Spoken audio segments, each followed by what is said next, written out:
क्या भरोसा अंत में यह जिह्वा भगवान का नाम ले पाएगी कि नहीं ले पाएगी। अभी का किया हुआ भजन तुम्हारे अंत में बड़ा फलदायी होगा। एक बार अर्जुन ने भगवान कृष्ण से प्रश्न किया, प्रभु जी, जो जीवन भर आपका नाम जपता है, नाम लेता है, और अंत में किसी प्रारब्ध के कारण आपका नाम नहीं ले पाता है, तो क्या उस जीव की गति नहीं होती? क्योंकि मानस में लिखा है, जन्म जन्म मुनि जतन कराही और अंत राम कहूं आवत नाही। कई बार हम लोग देखते हैं कि फला फला व्यक्ति नियम से मंदिर गया, खूब उसने कथा सुनी, खूब माला करी, पर आखिरी में कोई प्रारब्ध ऐसा होता है कि आखिरी में बकबंद हो जाए, 2-4 दिन बोले ही न पावर मर गओ, तो क्या उसका जीवन का भजन व्यर्थ चला गया? कई बार अस्पताल में आईसीयू में भर्ती हो जाते हैं, डॉक्टर ऑक्सीजन मास्क पहना देता है और वही पहने पहने आदमी मर जाता, तो क्या उसकी गति नहीं बनेगी? क्या उसका जीवन भर का भजन व्यर्थ चला गया? भगवान, ये शंका है मेरे मन में। और जो भगवान ने जवाब दिया वो कमाल का जवाब था। भगवान बोले, अर्जुन, जो व्यक्ति जीवन भर मेरा जप करता है, भजन करता है, सत्संग करता है, और किसी प्रारब्ध के कारण अगर आखिरी में मेरा नाम नहीं ले पाता है, तो जितनी देर वो मेरा भजन नहीं कर पाता है, उतनी देर उसके बगल में बैठ के उसके हिस्से का भजन मैं कर देता हूं, पर ऐसे जीव की अधोगति होने नहीं देता। आखिरी में अगर हम भगवान का नाम नहीं भी ले पाए, तो भगवान हमारे हिस्से का भजन पूरा करेंगे, पर उसकी अधोगति नहीं होने देंगे। पर करेंगे कब? जब तुम अपने हिस्से का भजन कर लोगे। तुम्हारा हिस्सा पूरा हो जाए तो ठाकुर जी तुम्हारा हिस्सा पूरा करेंगे, और अब तुम नहीं करो जिंदगी में, तो भगवान तुम्हारे नाम का भजन कैसे करेंगे? इसलिए नाम जपो, नाम लेते रहो, जितना अधिक से अधिक बन जाए उतना नाम जपो, खूब नाम जप की दौलत इकट्ठी करो, क्योंकि आखिरी में सब यहीं पड़ा रह जाएगा। तुम्हारा मकान बट जाएगा, तुम्हारी जमीन बट जाएगी, तुम्हारा व्यवहार बट जाएगा, तुम्हारा व्यापार बट जाएगा, तुम्हारा कारोबार बट जाएगा, और भगवान का भजन नहीं बटेगा, वो तुम्हारे साथ जाएगा। इसलिए कोशिश करो कि इस जिह्वा से निरंतर नाम निकलता रहे। तुलसी अपने राम को रीज भजो के कीज, और खेत परे में ऊँगे हैं उल्टे सीधे बीज। जैसे बने वैसे नाम लो, जैसे बन जाए वैसे नाम जप करो, पर नाम जप में कंजूसी मत करो। नाम जप से क्या होगा? अच्छा, दीपावली पे आप लोग बर्तन खरीदते हो कि नहीं खरीदते? और वहीं दुकानदार से कहते हो इस पे हमारा नाम लिख दो। अब वो बर्तन दुकानदार के घर में तो छोड़ के आओगे नहीं, आओगे तो साथ में लेके के नहीं आओगे, और तुम्हारे ही घर में उस बर्तन को रहना है, फिर भी उस पे नाम लिखा जाता है। क्यों? इसलिए नाम लिखा जाता है कि अगर पड़ोस में मोहल्ले में कोई बर्तन ले जाए और जब वो देने में आनाकानी करे, तो ये सबूत होता है कि बर्तन पे जिसका नाम लिखा है बर्तन उसका है कि नहीं है? अब विचार करो, जब बर्तन पे नाम लिखने से बर्तन अपना हो गया, और अगर इस नर्तन पे भगवान का नाम लिख दोगे, तो ये नर्तन किसका हो जाएगा? भगवान का हो जाएगा कि नहीं हो जाएगा? आखिरी में जब यम के दूत तुम्हें उठाने आएंगे, भगवान कहेंगे हटो, ये मेरा है। सबूत क्या है? बोले इस पे राम लिखा है, इसने जीवन भर भजन किया है, इसलिए ये राम का हो जाएगा। इसलिए कोशिश करो कि नाम जप की संख्या बढ़ती रहे। मृत्यु के अंतिम क्षणों में और कुछ काम नहीं आएगा, सिर्फ नाम काम में आएगा। आज की चर्चा यहां से है। एक राजा जंगल में भटक गया, रात का समय था, भयंकर अंधेरा था, और उसको लगा कि अब तो हमारी मृत्यु बिल्कुल निश्चित है। कहीं से कहीं तक उसे जंगल से निकलने का रास्ता नहीं मिल रहा था। आखिरी में उस राजा ने क्या देखा कि जंगल में एक झुपड़िया है और उसमें एक दिया जल रहा है। राजा उस दिया का सहारा लेकर और झोपड़ी के पास गया तो बाहर एक आदमी बैठा था, एक महात्मा बैठा था। राजा ने कहा, महात्मा मैं फला फला जगह का राजा हूं, भटक गया हूं, रात्रि विश्राम करना है, क्या तुम्हारी झुपड़िया में हम रात रुक जाएं? महात्मा ने कहा, पहले झुपड़िया देख आओ भीतर, अच्छा लगे तो रुक जाओ, हमें कोई दिक्कत नहीं। जब राजा उस झोपड़ी में गया तो क्या देखा कि उसमें एक जगह मलमूत्र का ढेर लगा है, उसमें खकार के ढेर लगे हैं, दीवालों पे मांस लटक रहा है, हड्डियां लटक रही हैं, बदबू आ रही है। महात्मा ने कहा, बताओ राजा। राजा बोला, अब रात को काटना है तो रुक जाएंगे, प्राण बच जाएं, इस मलमूत्र की झोपड़ी में भी रुक जाएंगे। महात्मा ने कहा, पर राजा एक बात सुन लो, सुबह खाली कर देना। राजा ने कहा, पागल हो, इसमें कौन रहेगा, वो तो हमारी मजबूरी है। महात्मा ने कहा, राजा ऐसे कई लोग आते हैं और रात भर की कह के फिर इस झुपड़िया को खाली नहीं करना चाहते, हम सुबह डांटते फटकारते फिर जबरदस्ती निकालते हैं। अरे राजा ने कहा, आए होंगे कई लोग, मैं मखमल के गद्दे पे सोने वाला, इत्र छिड़का जाता है, चमर डुलाई जाती है, ऐसे महलों का मैं निवासी हूं, अब वो तो हमारी मजबूरी है कि हमें रात उसमें रुकना है। राजा बोला, हम नहीं रुकेंगे, सुबह तुम उठने पे और हम उठ के निकल जाएंगे लो। महात्मा ने कहा, राजा फिर भी सोच लो एक बार। राजा ने कहा, चिंता मत करो, हम सुबह खाली कर देंगे। तो वो राजा उस मलमूत्र खकार मांस हड्डी के उस झुपड़िया में रुक गया। सुबह हुआ तो सुख से सो रहा था। महात्मा ने कहा, राजा जाओ तुम खाली करो इस झोपड़े को। राजा बोलो, अब हम कहूं नहीं जा रहे, हम तो यही में रहे। बोले, तुम मखमल के गद्दे पे सोते थे। बोले, वो सुख वहां कहां जो तुम्हारी इस झोपड़ी में, अब इसको हम खाली नहीं करेंगे। बहुत समझाया, खाली नहीं किया तो जबरदस्ती राजा को निकाल के बाहर फेंक दिया। बस इतनी सी कहानी है। ये कहानी हमारी और आपकी है। वो राजा कौन है? बोले, आत्मा जो इस संसार में भटक गई है। वो झुपड़िया कौन है? ये शरीर जिसमें मलमूत्र भरा है, मांस लटका है, खकार के ढेर लगे हैं। कुछ देर के लिए भटका हुआ ये आत्मा इस शरीर में आई, अब इसे खाली नहीं करना चाहता। कोई भी इस शरीर को छोड़ना नहीं चाहता, जबकि यह शुद्ध आत्मा परमात्मा की गोदी में रहने वाली इस संसार की इस मानव के तन रूपी झुपड़िया में आके फंस गई। बूढ़े से बूढ़ा, बीमार से बीमार, गरीब से गरीब, परेशानियों का पहाड़ जिसके ऊपर रखा हो, फिर भी वो इस शरीर को छोड़ना नहीं चाहता। इस शरीर से इतनी आसक्ति हो चुकी है, इतनी आसक्ति हो चुकी है कि शरीर से इतनी मोह जुड़ गई, ये परमात्मा को ही भूल गया।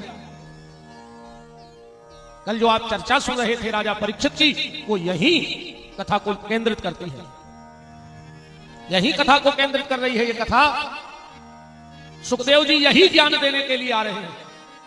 जब परीक्षित को श्राप लगा, चारों तरफ हल्ला मच गया। महात्माओं ने एक दूसरे को खबर कर दी कि राजा परीक्षित को श्राप लगा है। बड़े बड़े संत, साधु, योगी, यति, तपस्वी, मुनि, महात्मा गंगा के घाट पे इकट्ठे होने लगे। संतों ने चर्चा की कि हम लोगों के होते हुए परीक्षित जैसे राजा को श्राप के कारण मरना पड़े, ये तो हम लोगों को उचित नहीं है। ऐसा धर्मात्मा, गौ, संत, ब्राह्मण से भी राजा और श्राप के कारण मर जाए, वो भी अकाल मौत। क्योंकि सर्प के द्वारा सताया हुआ व्यक्ति कहते हैं उसकी मुक्ति नहीं होती है। अकाल मौत कौन कहलाती है? बोले, जल में डूब के मरना अकाल मौत है। सर्प के द्वारा काटा जाना अकाल मौत है।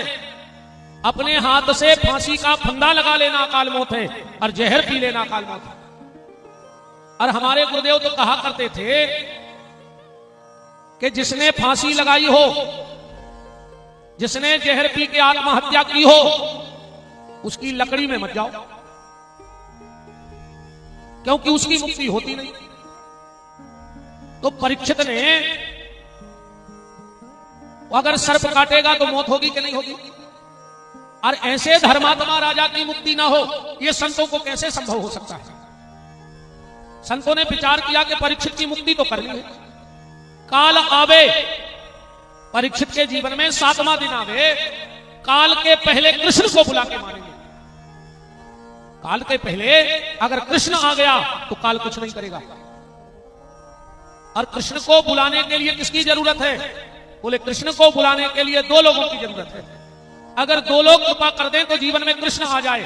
सबसे पहले तो गैया, अगर गाय कृपा कर दे तो कृष्ण मिलेंगे, गारंटी की बात है।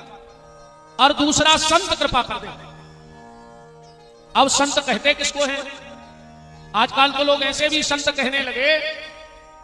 अभी वर्तमान कुंभ में कई लोग भगवा ओढ़ ओढ़ के 4-5-6 दिन को महात्मा बन गए। खाली 4-5 दिन भगवा ओढ़ लेना क्या महात्मा बनने का रास्ता है? अरे भगवा ना ओढ़ते तो कोई दिक्कत नहीं, खाली अपना मन परमात्मा की तरफ मोड़ लेते तो संत बन जाते। पर भगवा ओढ़ लिया पर मन नहीं मोड़ा परमात्मा की तरफ। और आजकल तो ऐसे भी लोग संत होने लगे हैं, जब कोई मर जाता है तो हम लोग क्या कहते हैं? आज फला व्यक्ति शांत हो गए, तो पहले का उग्रवादी हते के आतंकवादी हते, कछु कछु कहते हैं आज वे भगवान को प्यारे हो गए।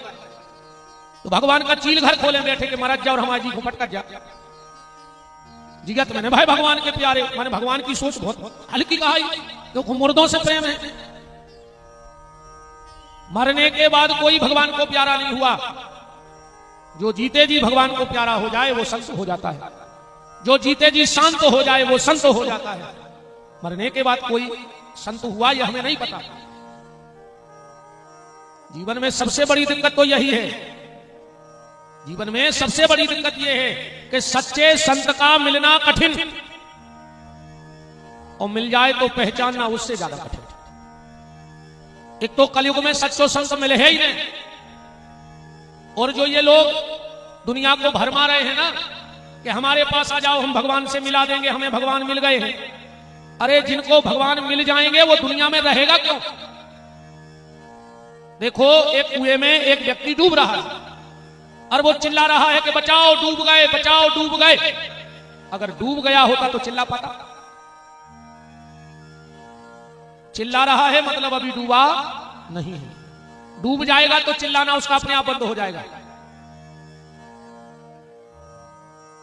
संत का मिलना कठिन, अब मिल जाए तो पहचानना उससे ज्यादा कठिन। बातें दोनों हैं, एक ने असली को नकली जाना और एक ने नकली को असली जान लिया। धोखा दोनों जगह हो गया। जिस कथा को आप लोग सुन रहे हो, राजा परीक्षित ने असली संत को नकली जान लो। बैठे तो हते असली और सोची को ढोंगी बैठ कर सांप डाल दो गरीब में, 7 दिन में मरवे को श्राप मिलो कि नहीं मिलो। असली को नकली समझ लिया। और रामचरितमानस में प्रताप भानु ने नकली को असली जान लिया।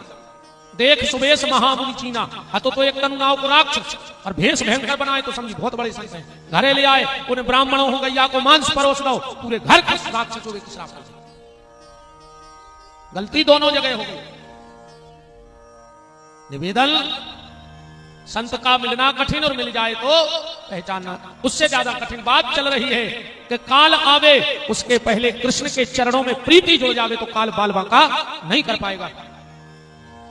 संतों ने बैठक लगाई कि काल को आने में 7 दिन हैं, पर काल के पहले हमें कृष्ण को बुलाना है। कृष्ण को 2 लोग बुला सकते हैं, तो गैया मैया बुला सकती है या कोई भगवान का प्यारा संत बुला सकता है। विचार किया गया कि कृष्ण को कौन बुलाएगा। उस समय परमहंस संत जो थे वो श्री सुखदेव जी थे। नारद जी से कहा कि आप न्योता लेके जाओ और सुखदेव जी को कथा के लिए बुला के लाओ।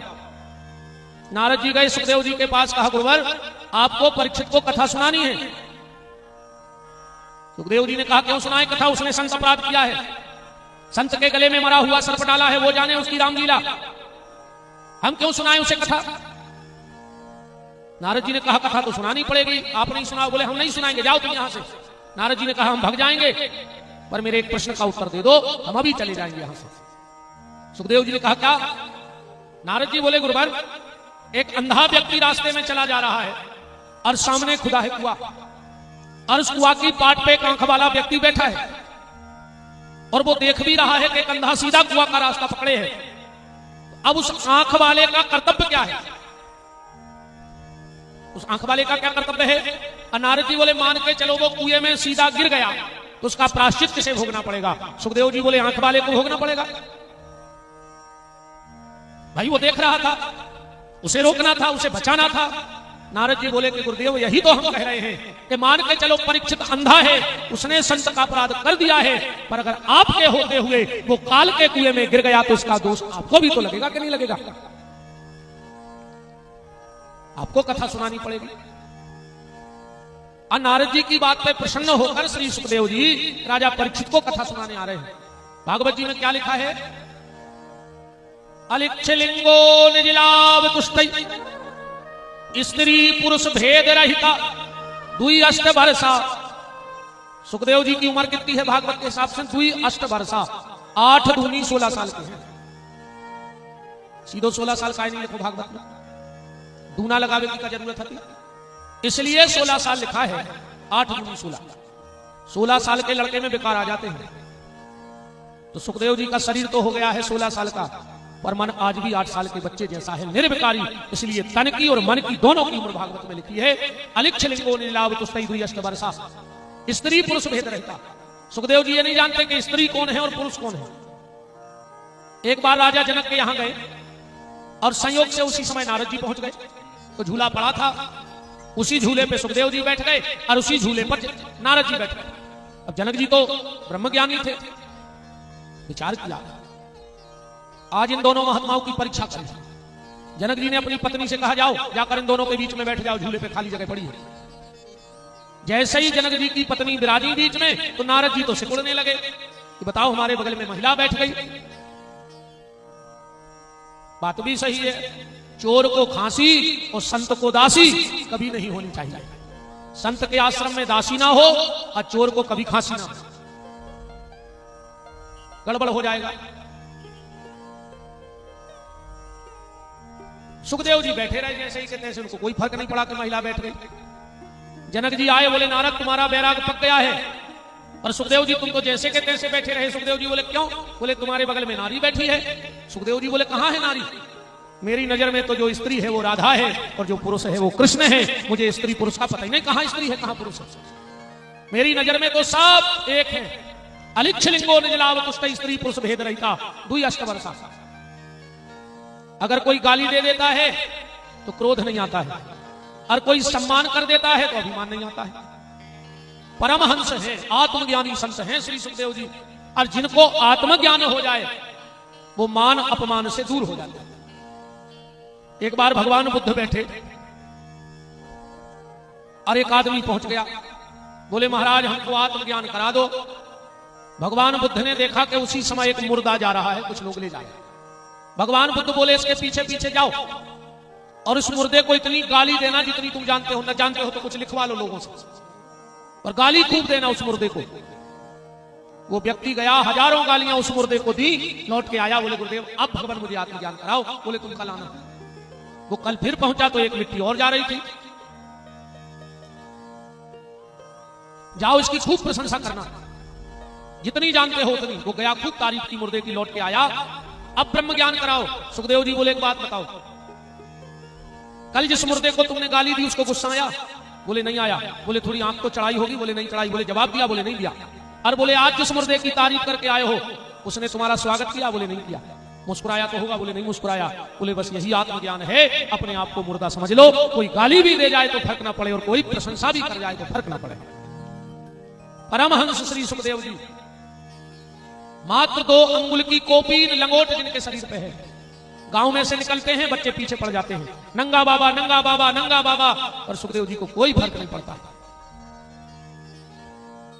ज्ञान के पर्वत ध्यान के सागर बाले यति सुख देव कहाए, ऐसे महातपधारी के द्वारे याचक बन के परीक्षित आए।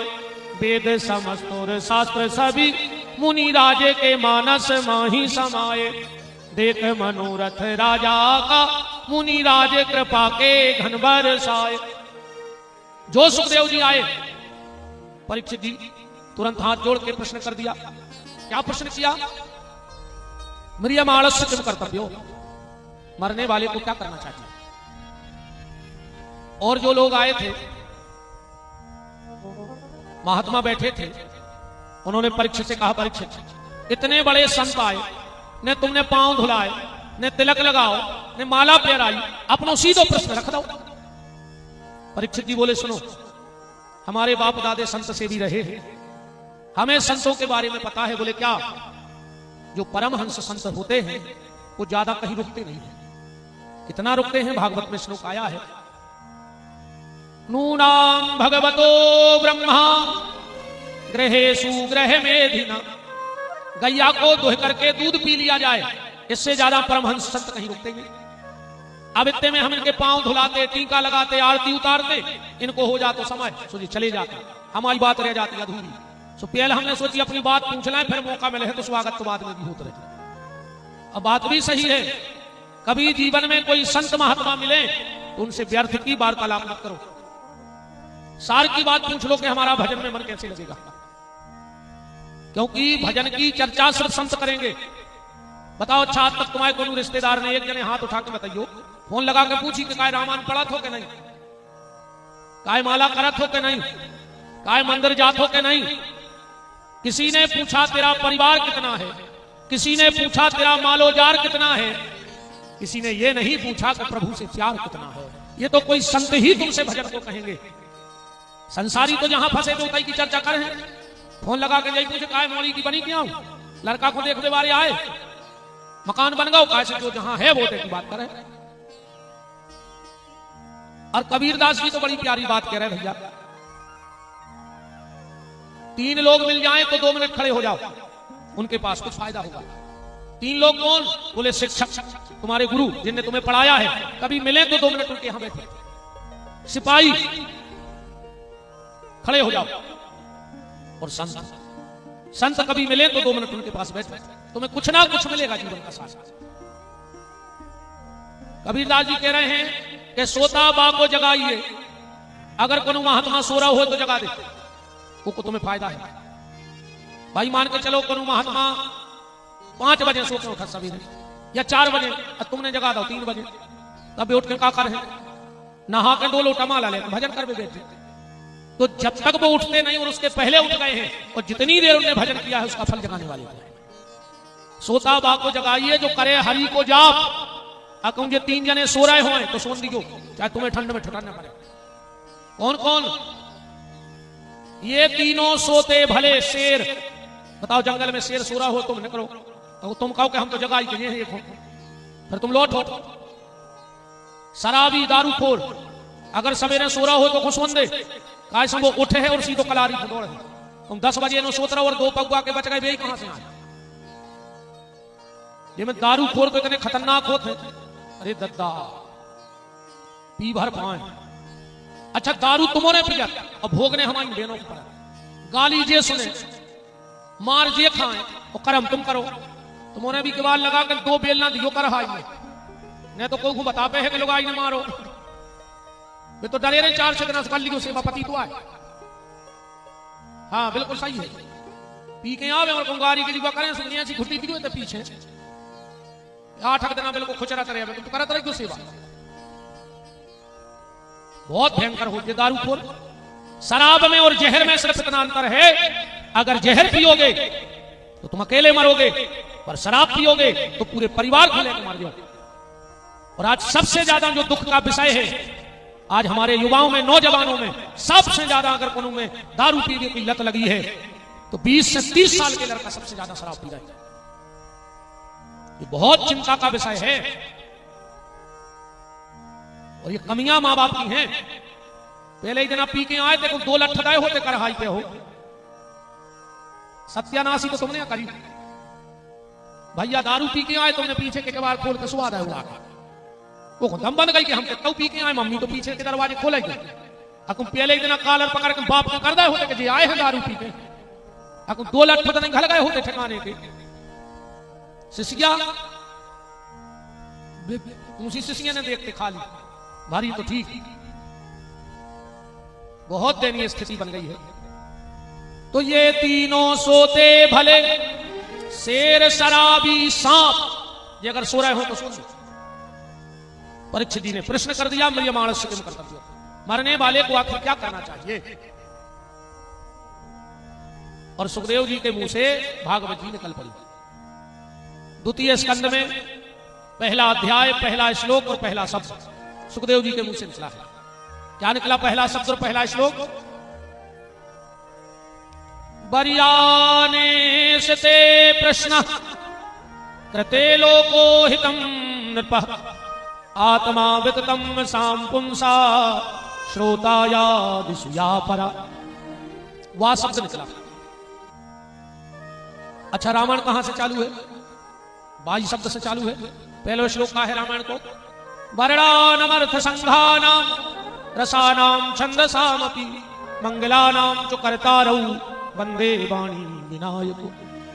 बा शब्द इसलिए निकला सुखदेव जी के मुंह से और तुलसीदास जी के मुंह से, क्योंकि संस्कृत की भाषा में वाह शब्द दब्धाकार है, अमृतमय शब्द है। तुलसीदास जी ने सोचा था कि कलयुग रूपी नाग सबके घर में जाएगा, इसलिए अमृत के शब्द से रामायण चालू कर दे। और ध्यान से सुनना,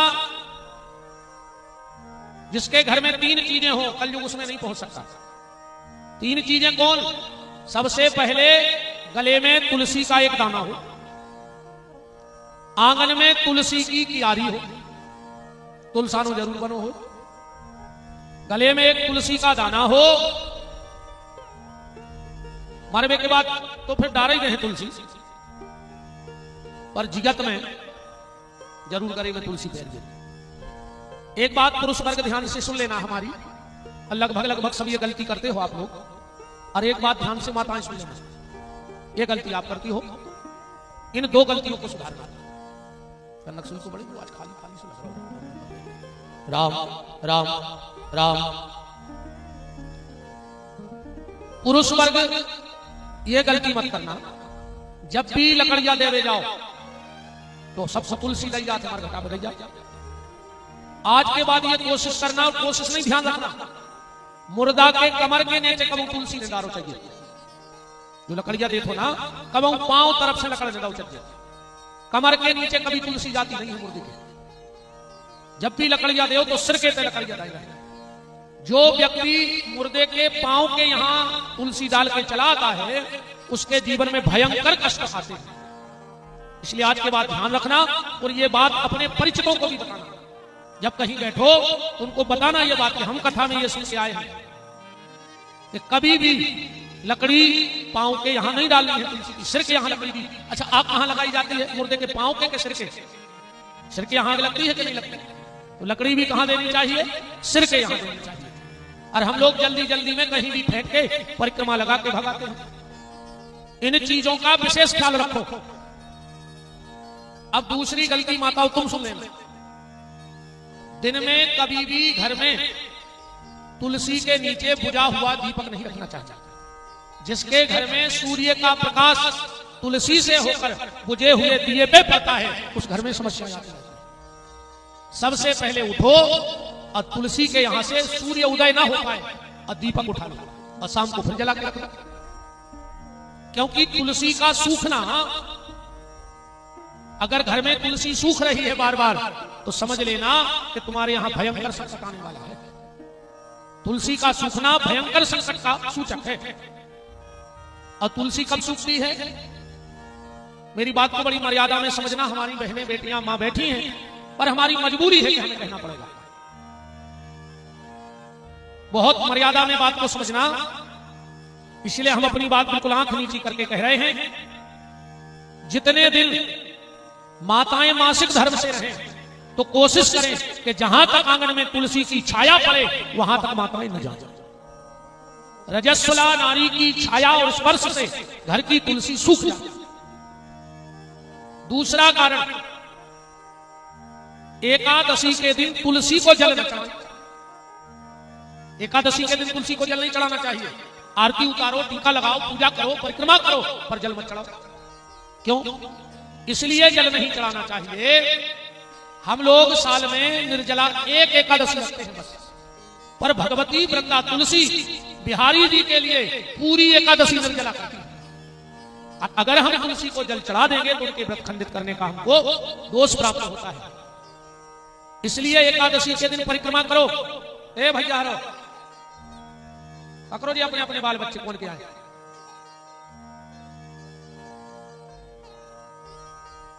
अच्छे बेट के बेटा हो हम उसमें को कदर नहीं, तुम कितने खास आदमी थे आओ।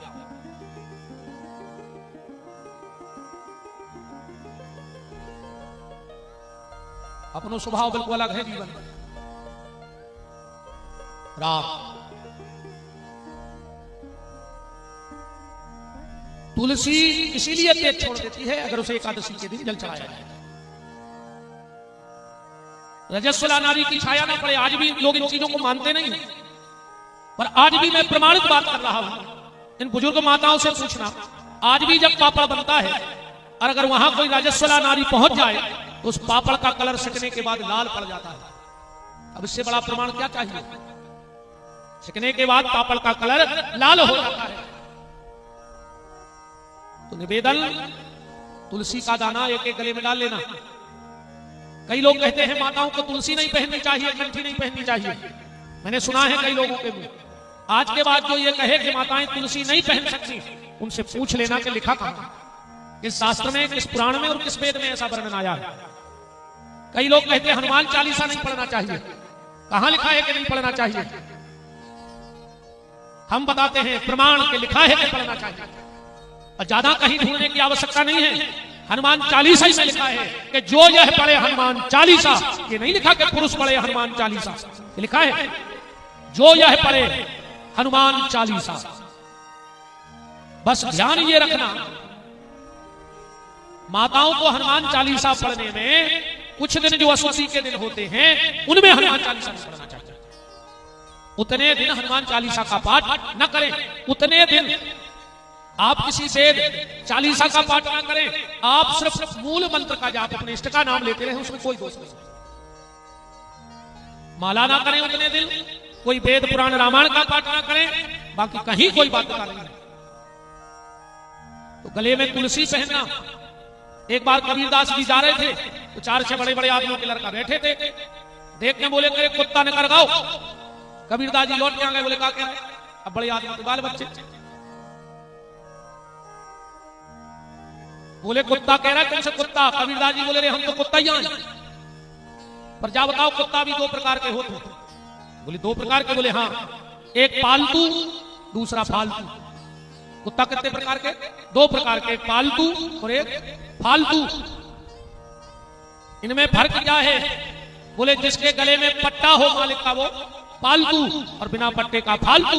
कबीरदास जी बोले मैंने कंठी पहनी है मालिक के नाम की, मैं पालतू कुत्ता हूं और बिना कंठी वाले फालतू कुत्ता। अब तुम में अंदाज कर ले को कैसे बैठो है। अपन तो पालतू कुत्ता है राम जी के, देखो इतने मोटो पट्टू डाले।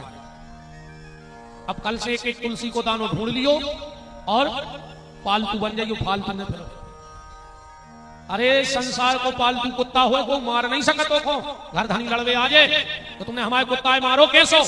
तुम राम जी के कुत्ता बन जा, तुम पे तू आंख नहीं उठा सके। राम जी तुरंत लड़वे आ जाए कि तुमने हमारे आदमी से सिखाई। कबीरदास जी ने लिखा है, कबीरा तू कर राम का अमुतिया मेरा नाम, और पड़ा रहूं दरबार में मैं तो 8 यहां। तो गले में तुलसी, आंगन में तुलसी की क्यारी और घर में तुलसीदास की रामायण। ये 3 चीजें जरूर रखना, तो तुम्हारे घर में कलयुग का प्रवेश नहीं होगा। घर में तुलसीदास की रामायण को जरूर रखना और उसको पढ़ना चाहिए, चौपाई पढ़ना रोज, तो तुम्हारे घर में कलयुग पूर्ण रूप से प्रवेश नहीं कर पाएगा। इसलिए वह शब्द से रामायण लिखी। सुखदेव जी भी जानते थे तो परीक्षित को विषय डर है, इसलिए अमृत के शब्द से रामायण को चालू किया। तो बरियाने सते प्रश्न कृते लोको हितम नृपः आत्मा विततम साम पुंसा श्रोता या दिशुया परा। परीक्षित, तूने बड़ा सुंदर प्रश्न किया है कि मरने वाले को क्या करना चाहिए। ये सारे संसार का प्रश्न है कि मरने वाला क्या करेगा। सारे संसार का प्रश्न है कि मरने वाला क्या करेगा। और परीक्षित, संसार की हालत ऐसी हो गई है, ऐसी हो गई है। एक डाल पर उल्लू बैठा था और बिल्ली आ गई। बिल्ली को देख करके उल्लू ने आंखें बंद कर ली और सोच लिया कि बिल्ली भाग गई। अब बताओ, उल्लू की आंख बंद करे से बिलैया थोड़ी भाग गई। अब बिलैया ने उल्लू को खा लो। यही हालत हमारी तुम्हारी है। अपन सोच रहे हमें मानना ही नहीं है और अपनी आंख बंद करे अपन, और काल रूपी बिल्ली आती है और अपना ग्रास बना करके हमें चली जाती है। काल रूपी बिल्ली आती है और हमें अपना ग्रास बना करके चली जाती है। परीक्षित, करते लोगो हितम नृपः, अरे तूने जीते जी समाज का भला किया, तो मरते मरते भी सारे संसार का भला करके जा रहा है। परीक्षित, मरने वाले को 3 काम करने चाहिए। श्रोतव्यः कीर्तव्याश्च स्मर्तव्यः। श्रोतव्यः सबसे पहले कथा सुनो चाहिए, फिर कीर्तव्याश्च, फिर कीर्तन करो चाहिए, और तीसरो सूत्र दो स्मर्तव्यः, स्मरण करना चाहिए। कितने व्यवस्थित ढंग से तीनों चीजें रखना। अपन को कहो चलो कथा सुनिए, कहता हम घर बैठे बैठे स्मरण करा था। अच्छा, तुम इतने बड़े ब्रह्म ज्ञानी हो गए कि कथा तुमने सुनी नहीं और भगवान तुम्हारे ध्यान में प्रकट होने लगे। बिना कथा सुने अगर घरे ध्यान कर हो तो जो ध्यान में आए, कौन से कितने लाए और कौन को कितने देने, कौन को बनाने और कौन को बिगाड़ने। क्योंकि गोस्वामी जी कह रहे हैं कि जाने बिन न हो ये परतीति, और बिन परतीति हो ये नहीं प्रीति। जब तक भगवान को जानोगे नहीं, प्रेम कैसे होगा? और भगवान को जानने का ठिकाना क्या है? ये बहनें गाती हैं, श्याम जी से मिलने का सत्संग ही बहाना है। दुनिया वाले क्या जाने, मेरा रिश्ता पुराना। परीक्षित, पहले कथा सुनो, और बार बार कथा इसलिए सुनना चाहिए। देखो, किसी व्यक्ति की कोई एक व्यक्ति तारीफ करे, भला पंडित जी बहुत अच्छी कथा कराते, अब तुम सोचोगे ये तो कथा सुना था, तुझे तो तारीफ करना है, वो तुम ज्यादा दिमाग में ले। फिर एक और मिल जाए, यार तुमने महाराज की कथा सुनी, बहुत ऊंची कथा करा, तुम कहो जो भी तुम याद रहते हो। और अगर 50 आदमी एक संगे तुमसे कह देवे यार एक बार तो सुनाओ, एक बार तो सुनाओ, तो फिर अपने मन में लगे कि यार जब पूरे आदमी एक संगे कह रहे हैं तो कछु तो क्वालिटी है सामने वाले, चलो एक बार हम भी जाके देखें तो क्या। ऐसे ही जब बार बार कथावाचक भगवान की प्रशंसा करते हैं तो कभी ना कभी मन में लगता है एक बार हम भी उस परमात्मा को देखें। जब इतने लोग एक साथ तारीफ कर रहे हैं तो कुछ ना कुछ तो है। इसलिए बार बार कथा को सुनना चाहिए। बार बार कथा को सुनोगे तो भगवान के प्रति तुम्हारा प्रेम बढ़ेगा। श्रोतव्य, श्रवण, पहली भक्ति बताई श्रवण। प्रहलाद जी ने भी जब नवदा भक्ति कही है तो उसमें भी श्रवण को प्रमुख स्थान में रखा है। श्रवणम कीर्तनम विष्णु स्मरणम पाद सेवनम अर्चनम वंदनम दास्यम साख आत्मनिवेदन। और भगवान भी जब माता सती को नवदा भक्ति बता रहे हैं तो पहली भक्ति क्या बताई? प्रथम भगत संतन कर संगा, दूसरे रति मम कथा प्रसंगा, गुरुपद पंकज सेवा तीसरी भगति अमान, चौथी भगति मम गुणगन ही करहि कपट तजगान, मंत्र जाप मम दृढ़ विश्वासा, पंचम भजन सुपेद प्रकाशा, छठदम शील बिरत बहु कर्मा, जपत निरंतर सज्जन, सातम सम मोहिमय जग देखा, मोते अधिक संत कर लेखा, आठम जथा लाभ संतोषा, सपने ने देखूं पर दोषा, नमम सरल सब सन छल हीना। तो पहली भक्ति क्या बता रहे हैं? श्रोतव्याः, संतों का संग करो तो सत्संग मिलेगा। संतन के संग लाग रे तेरी बिगड़ी बनेगी, संतन के संग लाग रे तेरी बिगड़ी बनेगी, संतन के संग लाग रे तेरी बिगड़ी बनेगी, संतन के संग लाग रे तेरी बिगड़ी बनेगी, बिगड़ी बनेगी तेरी अच्छी बनेगी, बिगड़ी बनेगी तेरी अच्छी बनेगी, बिगड़ी बनेगी तेरी अच्छी बनेगी, बिगड़ी बनेगी तेरी अच्छी बनेगी, खुल जाएंगे तेरे भाग रे तेरी बिगड़ी बनेगी, खुल जाएंगे तेरे भाग रे तेरी बिगड़ी बनेगी।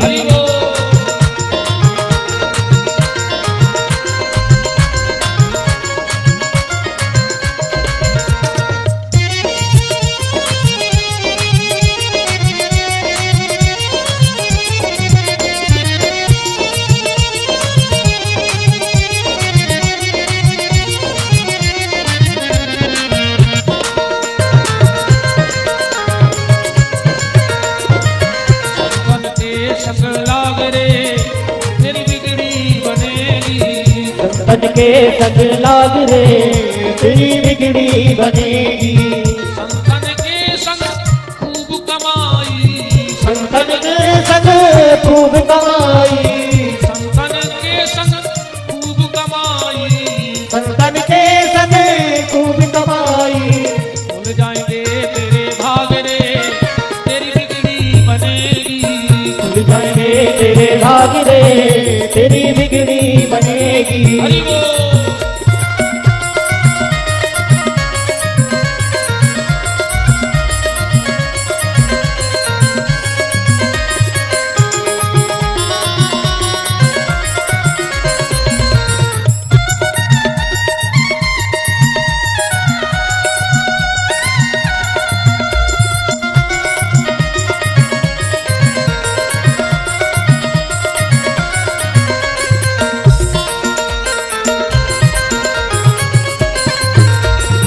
संतन के संग लाग रे, तेरी बिगड़ी बनेगी। संतन के संग लाग रे, तेरी बिगड़ी बनेगी।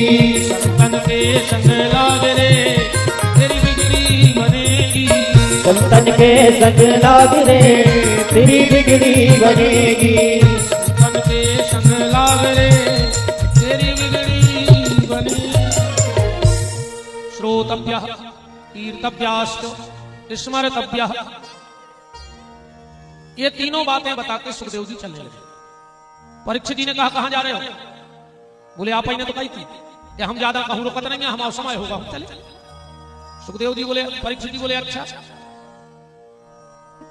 तुमने हमारी बात आप पकड़ ली। अरे बोले तुमने कही है। परीक्षित जी बोले अच्छा चले जाओ, पर एक बात बताओ। बोले क्या?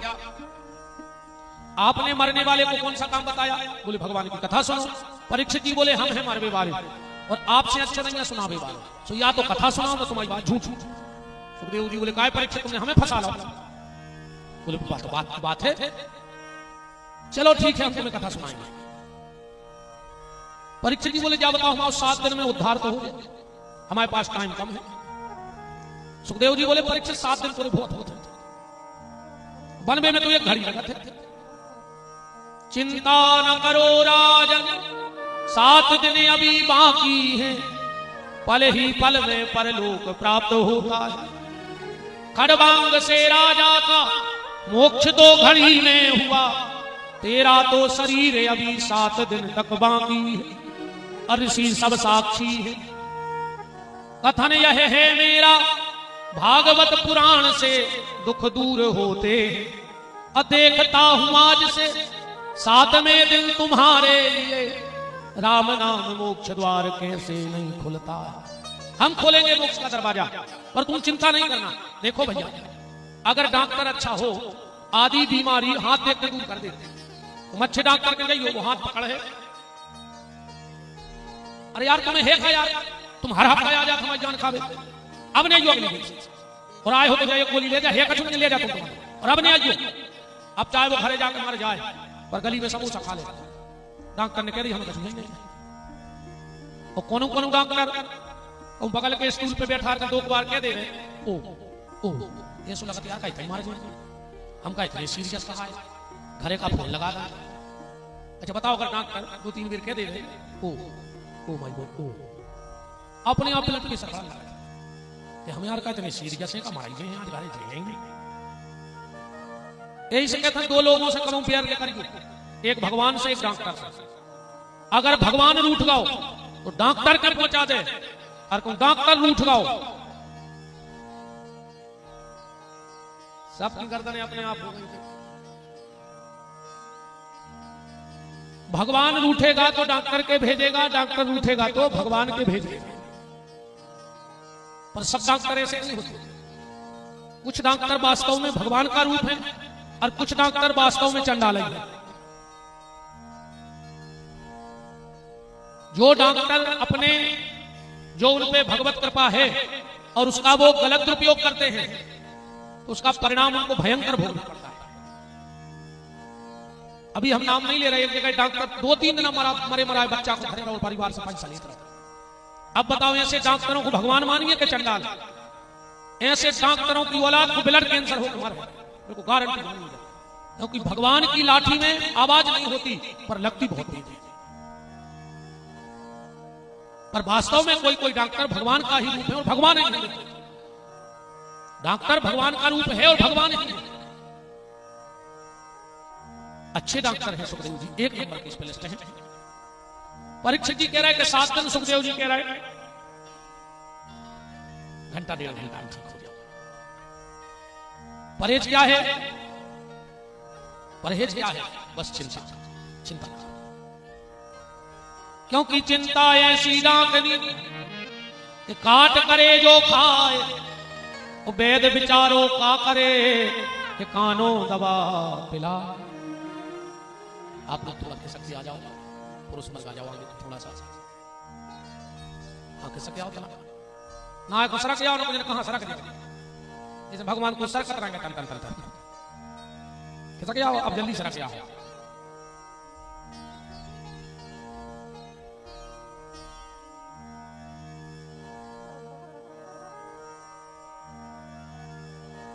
श्री सीतानाथ भगवान की जय हो।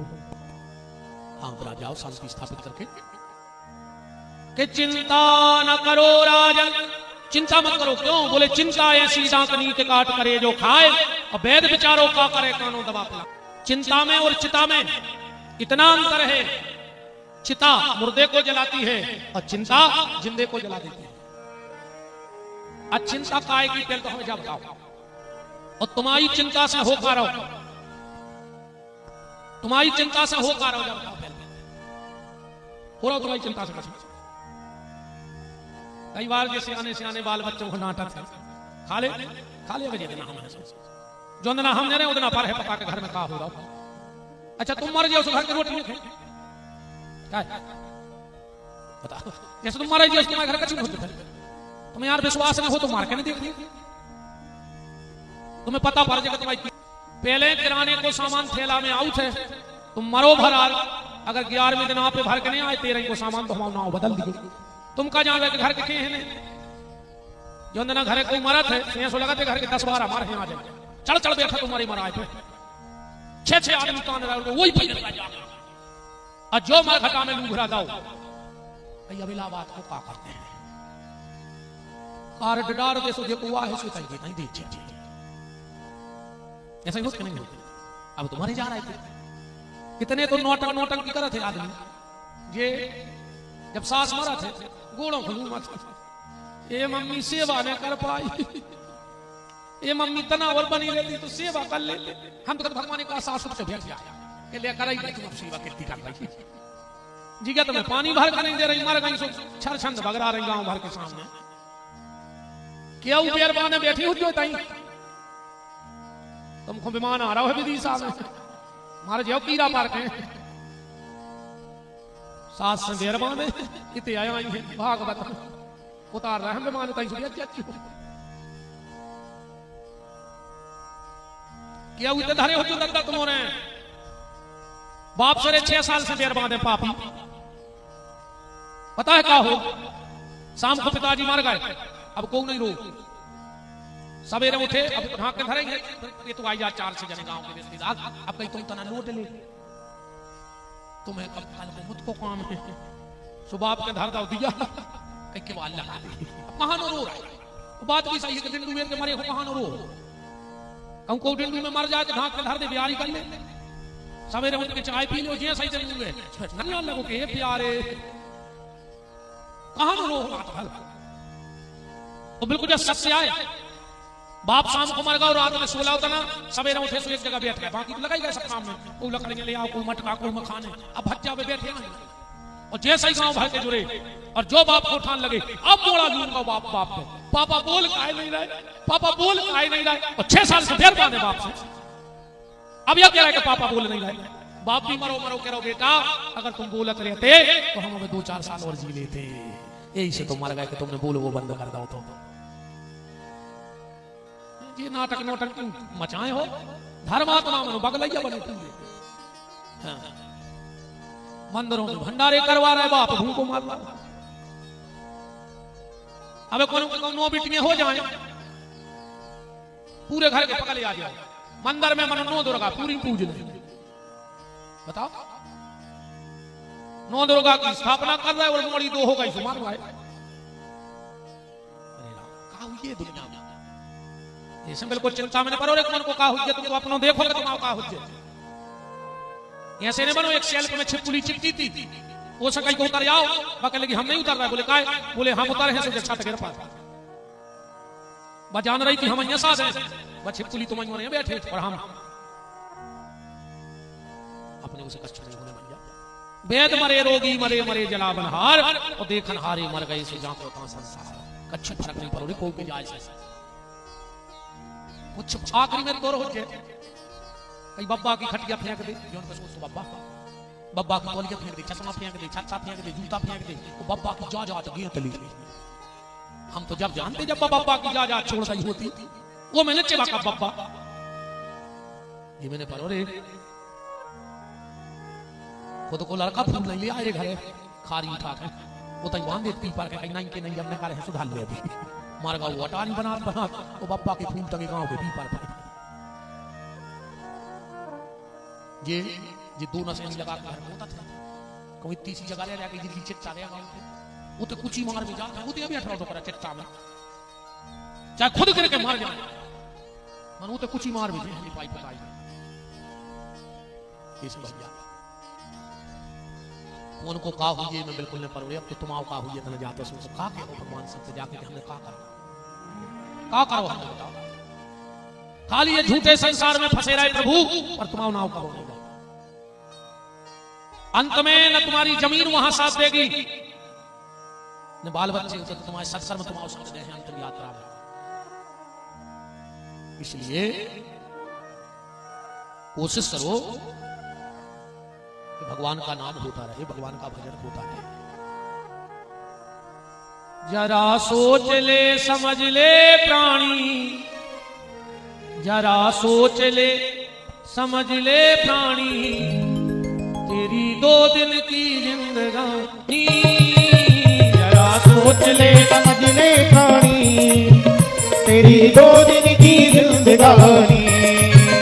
जरा सोच ले समझ ले प्राणी, तेरी 2 दिन की जिंदगानी। जरा सोच ले समझ ले प्राणी, तेरी 2 दिन की जिंदगानी। जप ले श्याम श्याम नाम तेरे बिगड़े बने काम, जप ले श्याम श्याम नाम तेरे बिगड़े बने काम। पर न छूट जाए राजधानी। जरा सोच ले, जरा सोच ले समझ ले प्राणी, तेरी 2 दिन की जिंदगानी। जरा सोच ले समझ ले प्राणी, तेरी 2 दिन की जिंदगानी।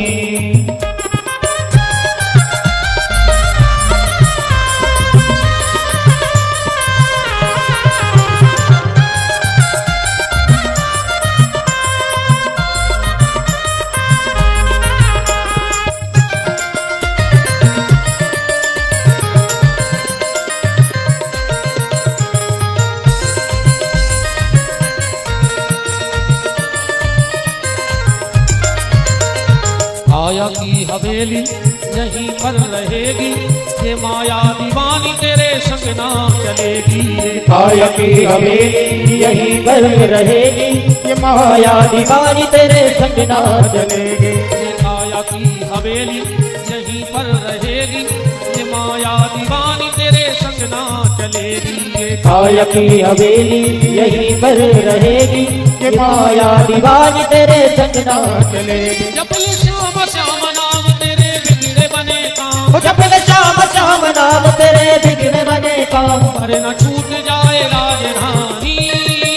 जरा सोच ले, जरा सोच ले समझ ले प्राणी, तेरी 2 दिन की जिंदगानी। जरा सोच ले समझ ले प्राणी, तेरी 2 दिन की जिंदगानी। तेरी 2 दिन की जिंदगानी।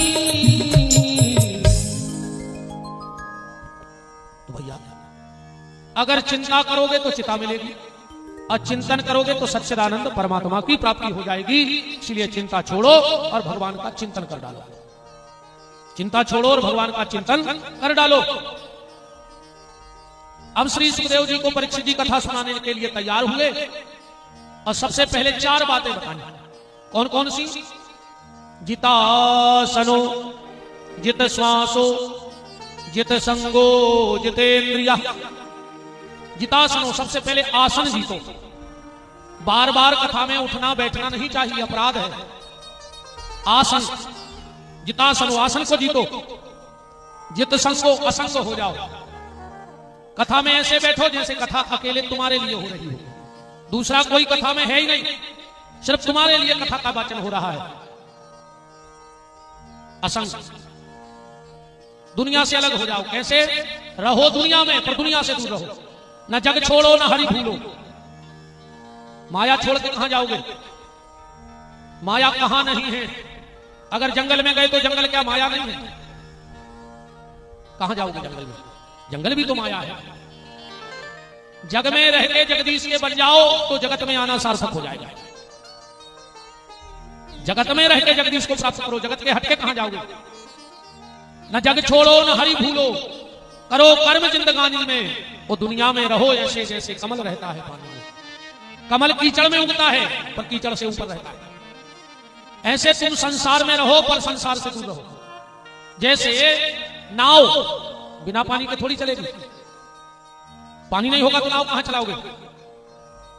पर अगर नाव पानी में रहे तो ठीक ठाक है, और अगर पानी नाव में भर जाए तो फिर तो नाव डूब जाएगी। इसी तरह तुम संसार में रहो पर संसार तुम्हारे भीतर न रह पाए, इस चीज का विशेष ख्याल रखो। जित संगो असंग, अकेले। देखो संग और साथ ये दो अलग अलग विषय हैं, ध्यान से समझना।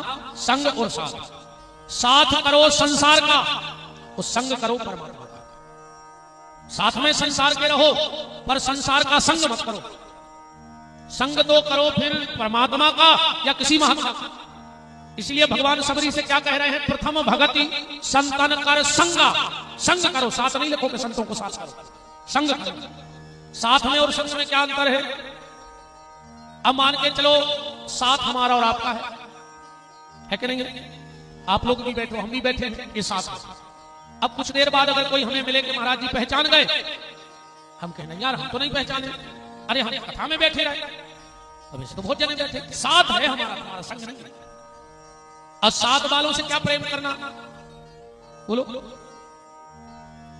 भाई, आप आए हम आए, हमने कथा सुनाई आपने सुनी, तो ये साथ तो है हमारा आपका, पर हमारा आपसे संग नहीं।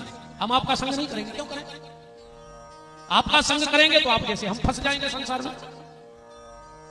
हम संग करें तो परमात्मा का करें। देखो साधु में और संसारी में इतना अंतर है। नारियल होता ना, नारियल, एक पका नारियल होता है, एक कच्चा नारियल होता है। कच्चा नारियल जब तुम फोड़ोगे तो के भीतर जो चिटक है बसंगे फूट जाए, काश में चिपकी है। अब पको नारियल फोड़ो सो नारियल तो फूट जाए, पर भेला नहीं, काश उन्हें वो नारियल को छोड़ दो। संसारी कच्चा नारियल है। परिवार में किसी को थोड़ी तकलीफ होती है तो वो संगे टूट जाता। दुख वो है, परिवार पूरा दुखी है, क्योंकि वो चिपका है नारियल की तरह उस संसार से। इसीलिए तकलीफ नारियल को फूट गया, भीतर को खोपड़ा था। कई बार लोग कहते हैं भैया जब से वो गए अब तो हमारा मन नहीं लगता है। अरे वो गए तो गए, तुम क्यों टूट गए?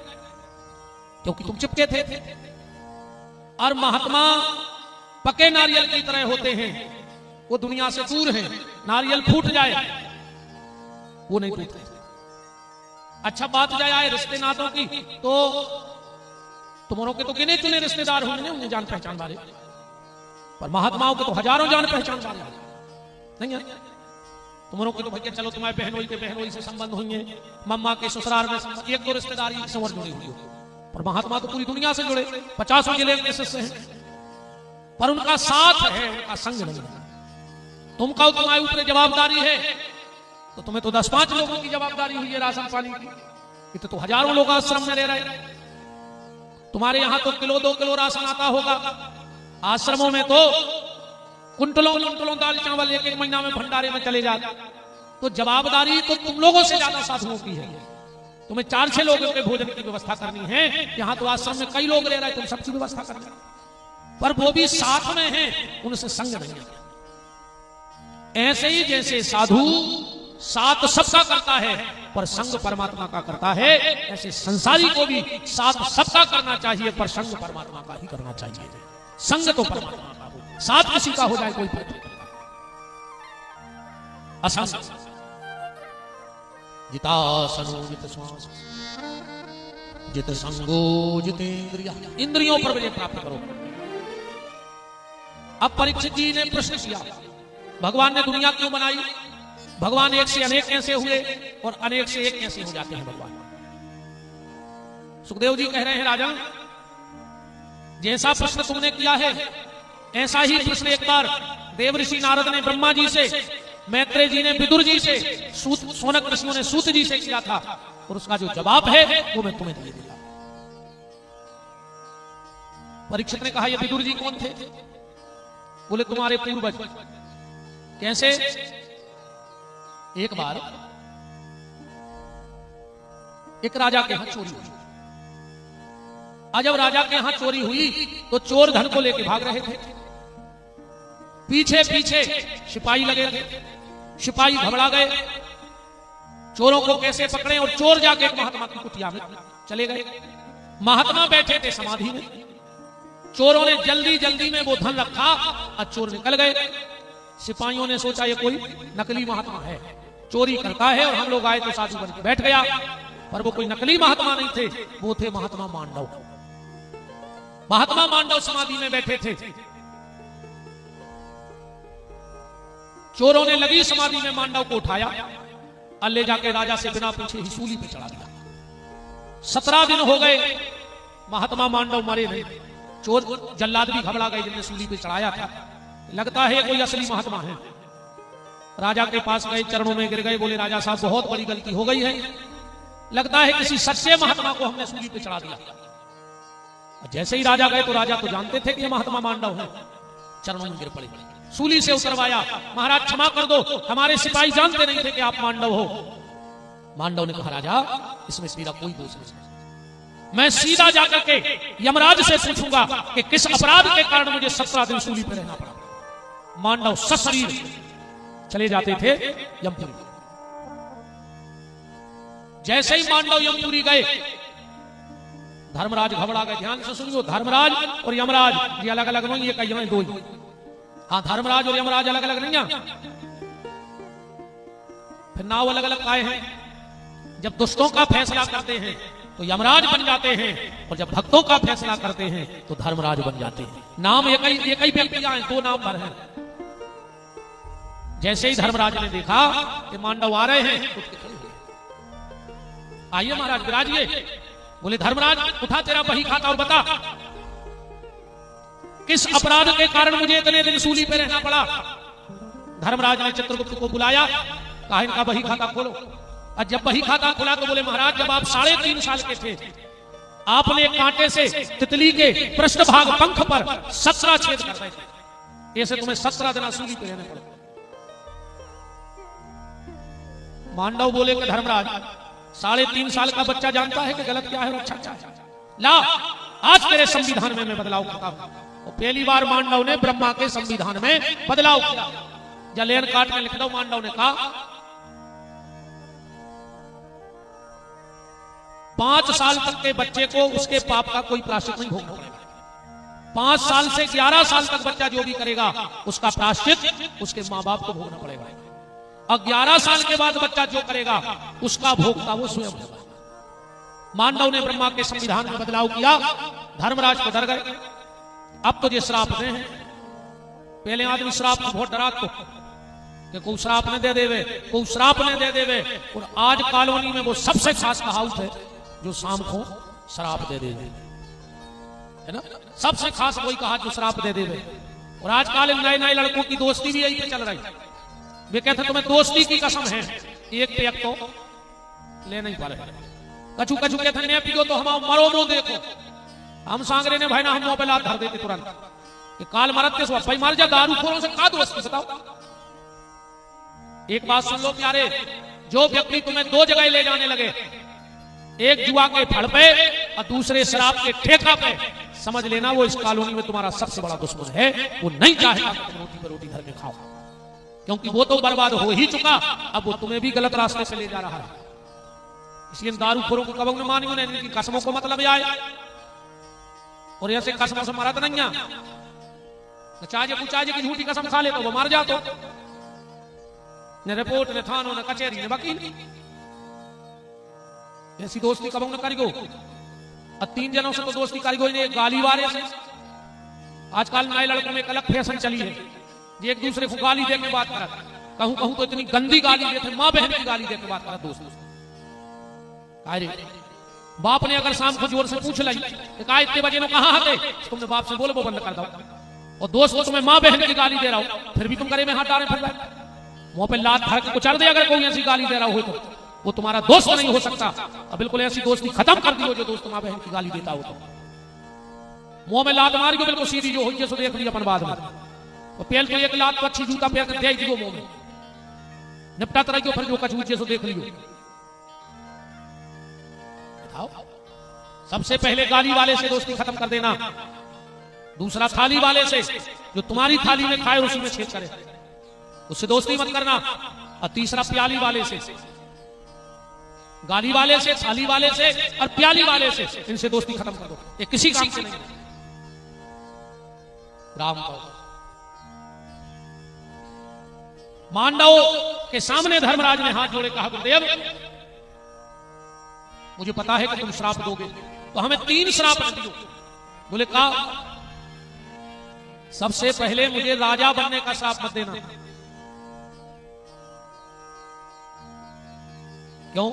क्योंकि जिस राजा के राज्य में प्रजा पाप करती है उस राजा को प्रायश्चित भोगना पड़ता है। राजा बनोगे और पाप होगा तुम्हारे राज्य में तो उस पाप का प्रायश्चित राजा भोगेगा। दूसरा मुझे दासी पुत्र होने का श्राप मत देना क्योंकि सबसे सेवक धर्म कठोरा। और तीसरा मुझे चंडाल होने का श्राप मत देना क्योंकि चंडाल का दुख दूसरों, चंडाल की खुशी दूसरों के दुख में निर्भर करती है। चंडाल माने जो मरघटा में रहते, बताओ जो अपने ते दुख ने जब अपने तो काय खुले जब तुम मर गए है मरघटा तो जब उनसे चले जा शहर में। तो चंडाल की खुशी दूसरों के दुख पर निर्भर करती है, इसलिए 3 श्राप छोड़कर जो श्राप लेने हुए बाधे दो। मांडव ने हाथ में जल लिया और कहा धर्मराज मैं तुझे श्राप देता हूं, तू तीनों शरीर लेके एक बार पृथ्वी पे जाएगा एक साथ, और जो जल फेंका 3 ही अवतार लेके आए धर्मराज। राजा बन के आए युधिष्ठिर धर्म के अवतार है, दासी पुत्र बन के आए विदुर, और चंडाल बन के आए स्वपच वाल्मीकि। स्वपच वाल्मीकि मैं बिल्कुल छोटे से रूप में कथा का वर्णन कर रहा हूं वाल्मीकि जी का। युधिष्ठिर ने राजगद्दी ले ली हस्तिनापुर की, पर एक दिन भगवान ने देखा कि युधिष्ठिर रात में सोए नहीं, महल में घूम रहे हैं। भगवान बोले काय दाऊ सोए नहीं? युधिष्ठिर बोले कि कन्हैया क्या करें, वो कुर्सी मुझे धिक्कार रही है। कि धिक्कार है युधिष्ठिर, तूने मुझे पाने के लिए जिस दादा की गोदी में खेला उसे मार डाला, सगे भाई कर्ण को मार डाला, तूने परिवार में इतना बड़ा विध्वंस कर दिया खाली मुझे पाने के लिए, जिस गुरु ने तुझे धनुर्विद्या सिखाई तूने उसे मार डाला। अच्छा एक बात है, कुर्सी बारो कब सुखी नहीं रहती, कुर्सी बारे को नींद तो आता ही कहा यहाँ चले जे की चली गई वो 5 साल एक चक्कर में नहीं सोए कि कौन कौन के पांव परिवार को मिल जाए, कौन कौन के हाथ जोड़े को मिल जाए। अजय को मिल गई वो 5 साल एक चक्कर में नहीं सोए कि यार चली नहीं जाए, चली नहीं जाए, नींद दोई की उड़ जाए। बहुत खतरनाक नशा है भैया कुर्सी को, कि तुम तो सो जा बारे वीर, और देश की जनता भूखों मर रही और नेता खा रहे खीर। तुम तो सो जा बारे वीर, पीठ के पीछे टंगी देख रही बापू की तस्वीर, और कुर्सी बनी द्रौपदी रानी, सुनेता मिलके खेचे चीर। तुम तो सो जा बारे वीर। और अब तो कहावत ही चल रही, नहीं चल रही, हम भी खाएं तुम भी खाओ, योजना का लाभ उठाओ, जियो लाडली बहना।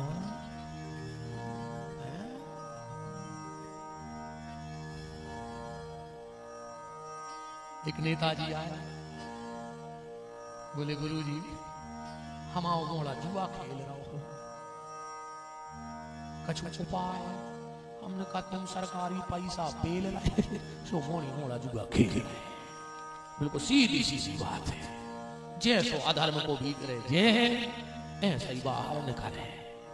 हाँ मोड़ा भज्जा हर के पार्टी मना रहा है, कौन फ्री को अधर होता पूरा 2 नंबर को आ रहा हूं, 2 ही नंबर में जे अब 2 नंबर को 1 नंबर में कहां से बता, बहुत खतरनाक चक्कर है कुर्सी को। अब तो एक सरपंच जी को फार्म भर बिगाओ रे, ये सोचरे आ जाते राजनीति बर्बाद में उन्हें मताई के पांव पर लोग आई के गोड़ों को लगाओ वो भूल गए कि हम क्या कर रहे हैं, इन्हें खबर नहीं रहता कुर्सी वालों के पांव कौन के पानी में, मैं तो लूम जासी से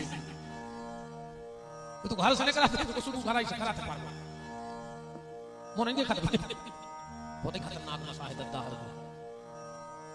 अरे राम, कुछ नहीं दिखाया उनको, मर जाती जिंदगी, जिंदाबाद मुर्दाबाद, जिंदाबाद मुर्दाबाद। इनके हाथ अरे कुछ नहीं, डड़ेल तेल की पूरी, सड़े आलू, हरी झिल्ली में जितने कार्यालय से लूट के खा पाए। बताओ तुम कहाँ मिलो, बताओ कहाँ मिलो तुम लोग हो, पूरे मोहल्ला में बुराइयां हो रही। ये दद्दा हरो।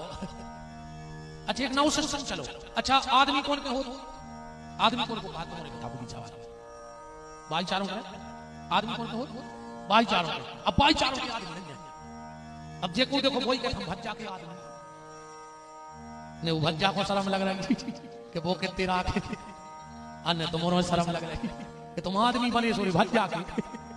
अरे घरवारी के बने रहो दद्दा हरो, कह दीजिए दोनों से कि हम आदमी बने रहो, वो तो भज्जार के आदमी है बनो। देखो देखो वो ये आजकल कहीं तुम हम चीनत नहीं, हम भज्जा के आदमी कची तो नहीं है। वृंदावन बिहारी लाल की राम गौरा। युधिष्ठिर ने कहा भगवान कन्हैया मुझे ये कुर्सी धिक्कार रही है। भगवान बोले युधिष्ठिर एक काम करो, एक यज्ञ कर ले, तुम्हारे मन में शांति हो जाए। युधिष्ठिर बोले कि यज्ञ कर कि सफलता हुई है का प्रमाण है। भगवान ने कहा हम असंख्य ले लें, जो यज्ञ में धर दे जो बच जाए तो समझ लियो कि तुम्हारा यज्ञ सफल होगा।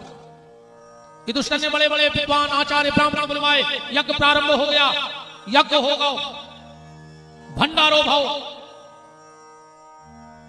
सब ब्राह्मणों को मनमानी विदाई मिली, सब चलेगा, यज्ञ की बेदी ठंडी पड़ गई, पर शंख ने बजा। युधिष्ठिर गए बोले प्रभु कमी तो हम नहीं डालता, ने साधु सेवा में, ने संत सेवा में, ने मानव सेवा में, ने लोभ करो, शंख काय नहीं बजो। भगवान ने मन में सोची युधिष्ठिर हम कैसे बताएं। भगवान बोले सुनो युधिष्ठिर, बताना तो नहीं चाहिए था पर बताए देते हैं।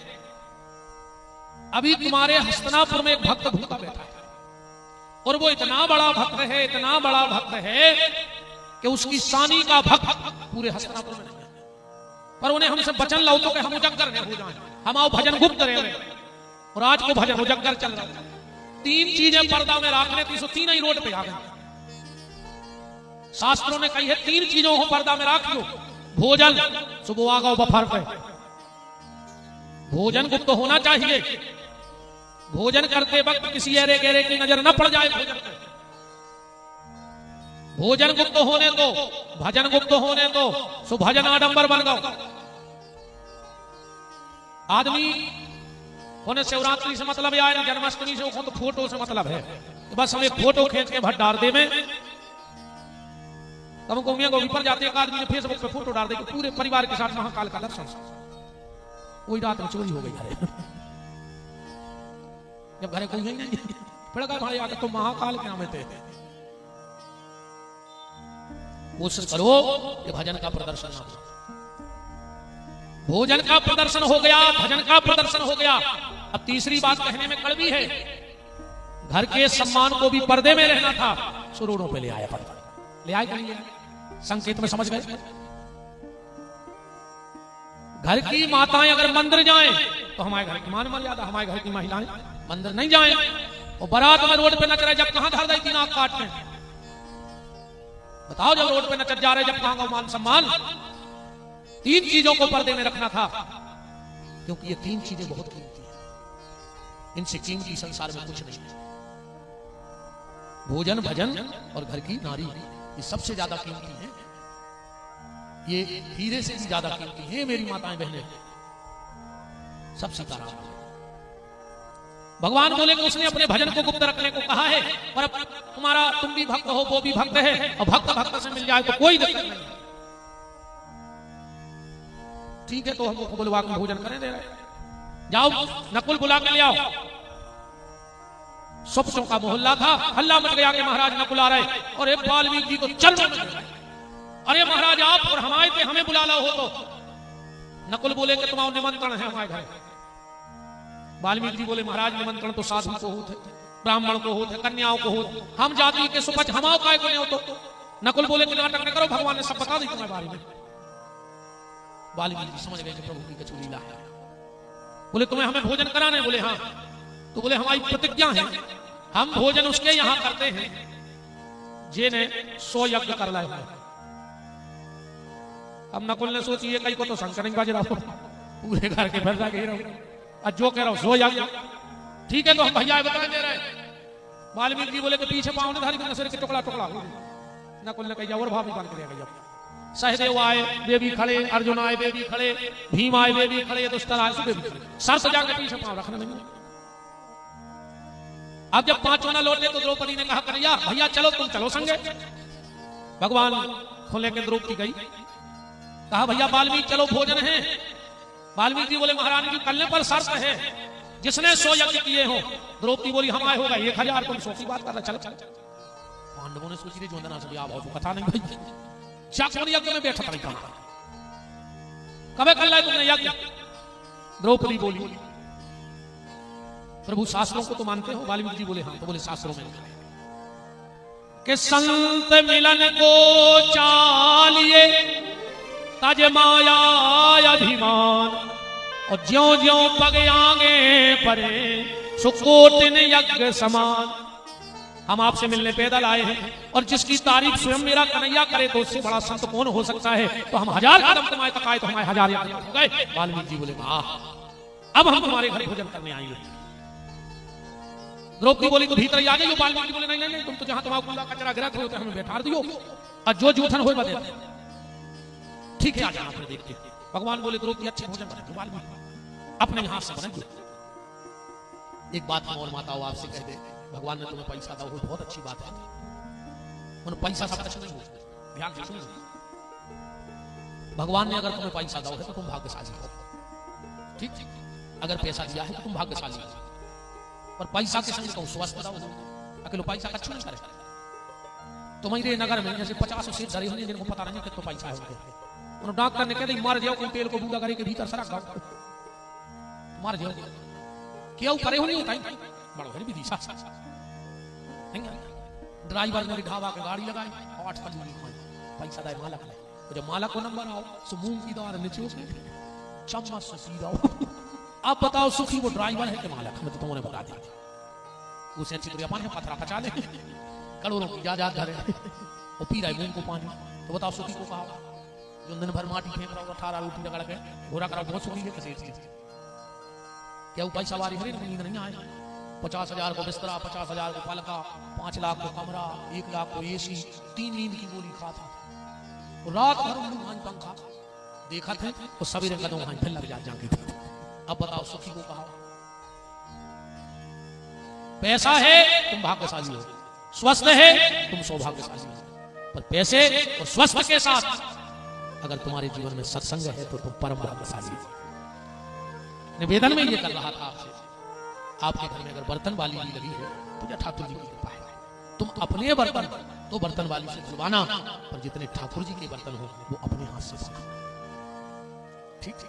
तुम्हारे घर में भोजन बनाने वाली आती हो बहुत अच्छी बात है, पर भगवान के लिए भोग के लिए जो भी बनाओ वो अपने हाथ से बनाना ना। कम नौकरानी बनाता रहे तो तुम बड़ा आपने कौन खाता मर गया।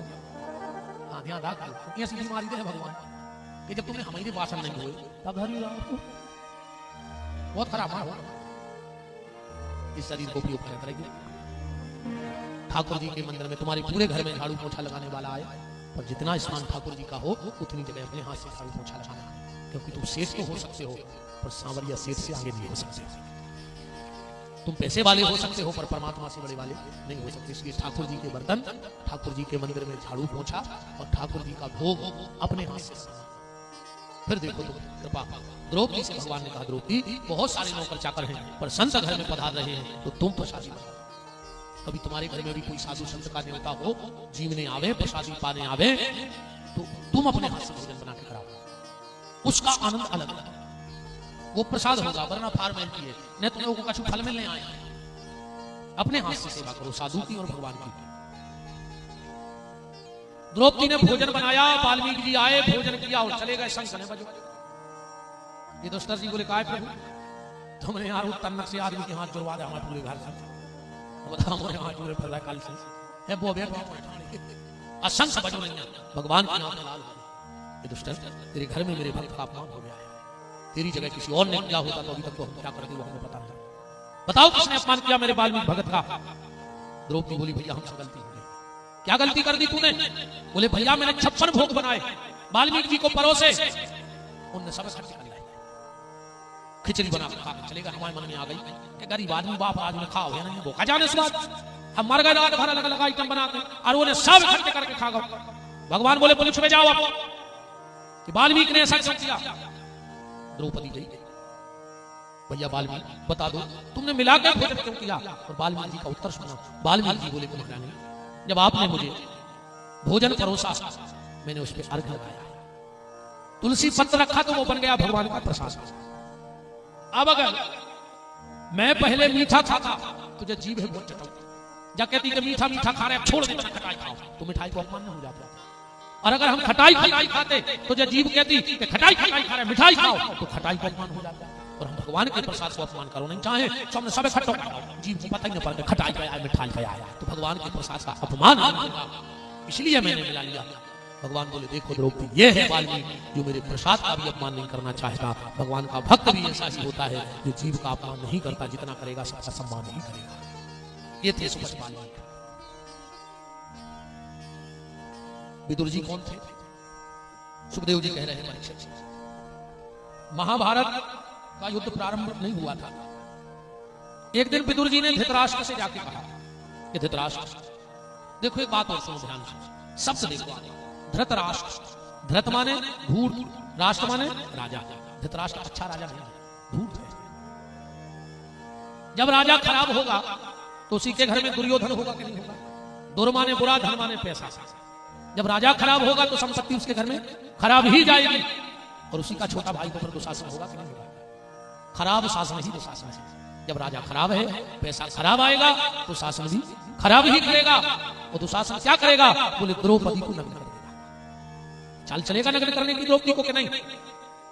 आज क्या हो रहा है? द्रौपदी ही नग्न हो रही, दो पांव की जनता ही तो नंगी हो रही, बताओ नहीं हो रही? ये देश को क्या कहें? इतने फिल्में टैक्स फ्री हो रही हैं, पर पढ़ाई पे टैक्स लगाया जा रहा है। पढ़ाई पे टैक्स है, फिल्में टैक्स फ्री हो रही।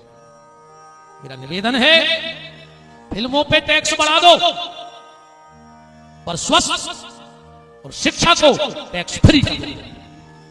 इस पे कोई टैक्स नहीं होना चाहिए, न पढ़ाई पे और न दवाई पे। इन दो को टैक्स फ्री हो जाना चाहिए। राम धृतराष्ट्र को विदुर जी ने समझाया कि धृतराष्ट्र दुर्योधन को संभाल लो, गलत रास्ते पे जा रहा है, ऐसा ना हो कि ये पूरे राज्य को डुबो दे। पीछे खड़ा था दुर्योधन। ए विदुर, तुम मेरे पिताजी को मेरे खिलाफ भड़का रहे हो। तुम्हें किसने इतना अधिकार दिया कि आप हमारे पारिवारिक मामले में बोलो? जाओ, आज से तुम मंत्री नहीं हो, तुम्हारा मंत्री पद खत्म, और जो बंगला तुम्हें अलर्ट किया था वो खाली कर देना सांसद। विदुर जी ने मुकुट उतारा, घर आए, विदुरानी से बोले अच्छा विदुर जी की पत्नी का नाम है किसी को पता? हाँ तो साहब विदुरानी। जब विदुरानी कैसे आए? मास्टर की मास्टर भली नहीं था लगा, डॉक्टर की डॉक्टर नहीं भली बोली लिखने, पंडित की पंडित नहीं भली एक मंत्र नहीं आवे, और पूरे मोहल्ला में पंडित नहीं खाओ, पटवारी की पटवारा भली तुम खेत पे लगा झूठ। अच्छा बंगाली की, हाँ फालतू बात नहीं करता, अपना गलत काम नहीं करना। अगर हमने कुछ किया है कागज में, अच्छा दांत क्या क्या नहीं ऐसे ही विदुर की विधवा। विदुर जी की पत्नी का नाम था मृदुला, ध्यान से सुनना, मृदुला नाम था। देवी भागवत पढ़ते हैं। देवी मृदुला ने देखा कि आज मेरे पति के माथे पे मुकुट नहीं है। कहा स्वामी मुकुट कहां चला गया? विदुर ने कहा देवी आज भगवान ने मुझे हर कार्य से मुक्त कर दिया। आज मेरा पद नहीं रहा, मैं मंत्री नहीं रहा हस्तिनापुर का, और शाम तक ये बंगला खाली भी करना है। ऐसा करना, इस बंगले से कुछ मत उठो, मात्र तुम्हारी और हमारी जो माला रखी है, जिससे हम भजन करते हैं, वो माला उठा लो, और ठाकुर जी का जो चित्र रखा है वो उठा लो बस। बाकी ये दुर्योधन की पाप की कमाई है, दुर्योधन की पाप की कमाई है, इसलिए इसमें से कुछ मत लेना। ये राजसी वस्त्र, गहने, जेवर सब यही छोड़ दो। मृदुला की आंखों में आंसू आ गए, पद चला गया। विदुर जी बोले, देवी तुझे पद से इतनी आसक्ति है? मृदुला ने कहा, नहीं नाथ, अगर ये पद जाना था तो 2 दिन बाद चला जाता। 2 दिन बाद तो पद तो ठीक, प्राण भी चले जाते हम दोनों के, तो मुझे सोचने का विषय नहीं था। विदुर जी बोले, क्यों? नाथ, परसों द्वारकाधीश श्री कृष्ण शांति दूत बन के आ रहे हैं। अगर आप मंत्री होते तो उनके बगल में बैठते, आप मंत्री होते तो आपके पावर में मैं भी जाकर उनके पास बैठ जाती। विदुर ने कहा, देवी चिंता मत करो, भगवान किसी पद के भूखे नहीं है, भगवान तो भाव के भूखे हैं। अगर कृष्ण वास्तव में हम लोगों से प्रेम करते हैं तो बिना पद के भी हमसे मिलेंगे, मुझे भरोसा है। दूसरे दिन दुर्योधन ने हस्तिनापुर के बाहर कलश रचवाए, फूल बिछवाए, मंगल कलश लेके माताएं खड़ी हो गई, स्वागत के लिए लोग बाग खड़े हो गए।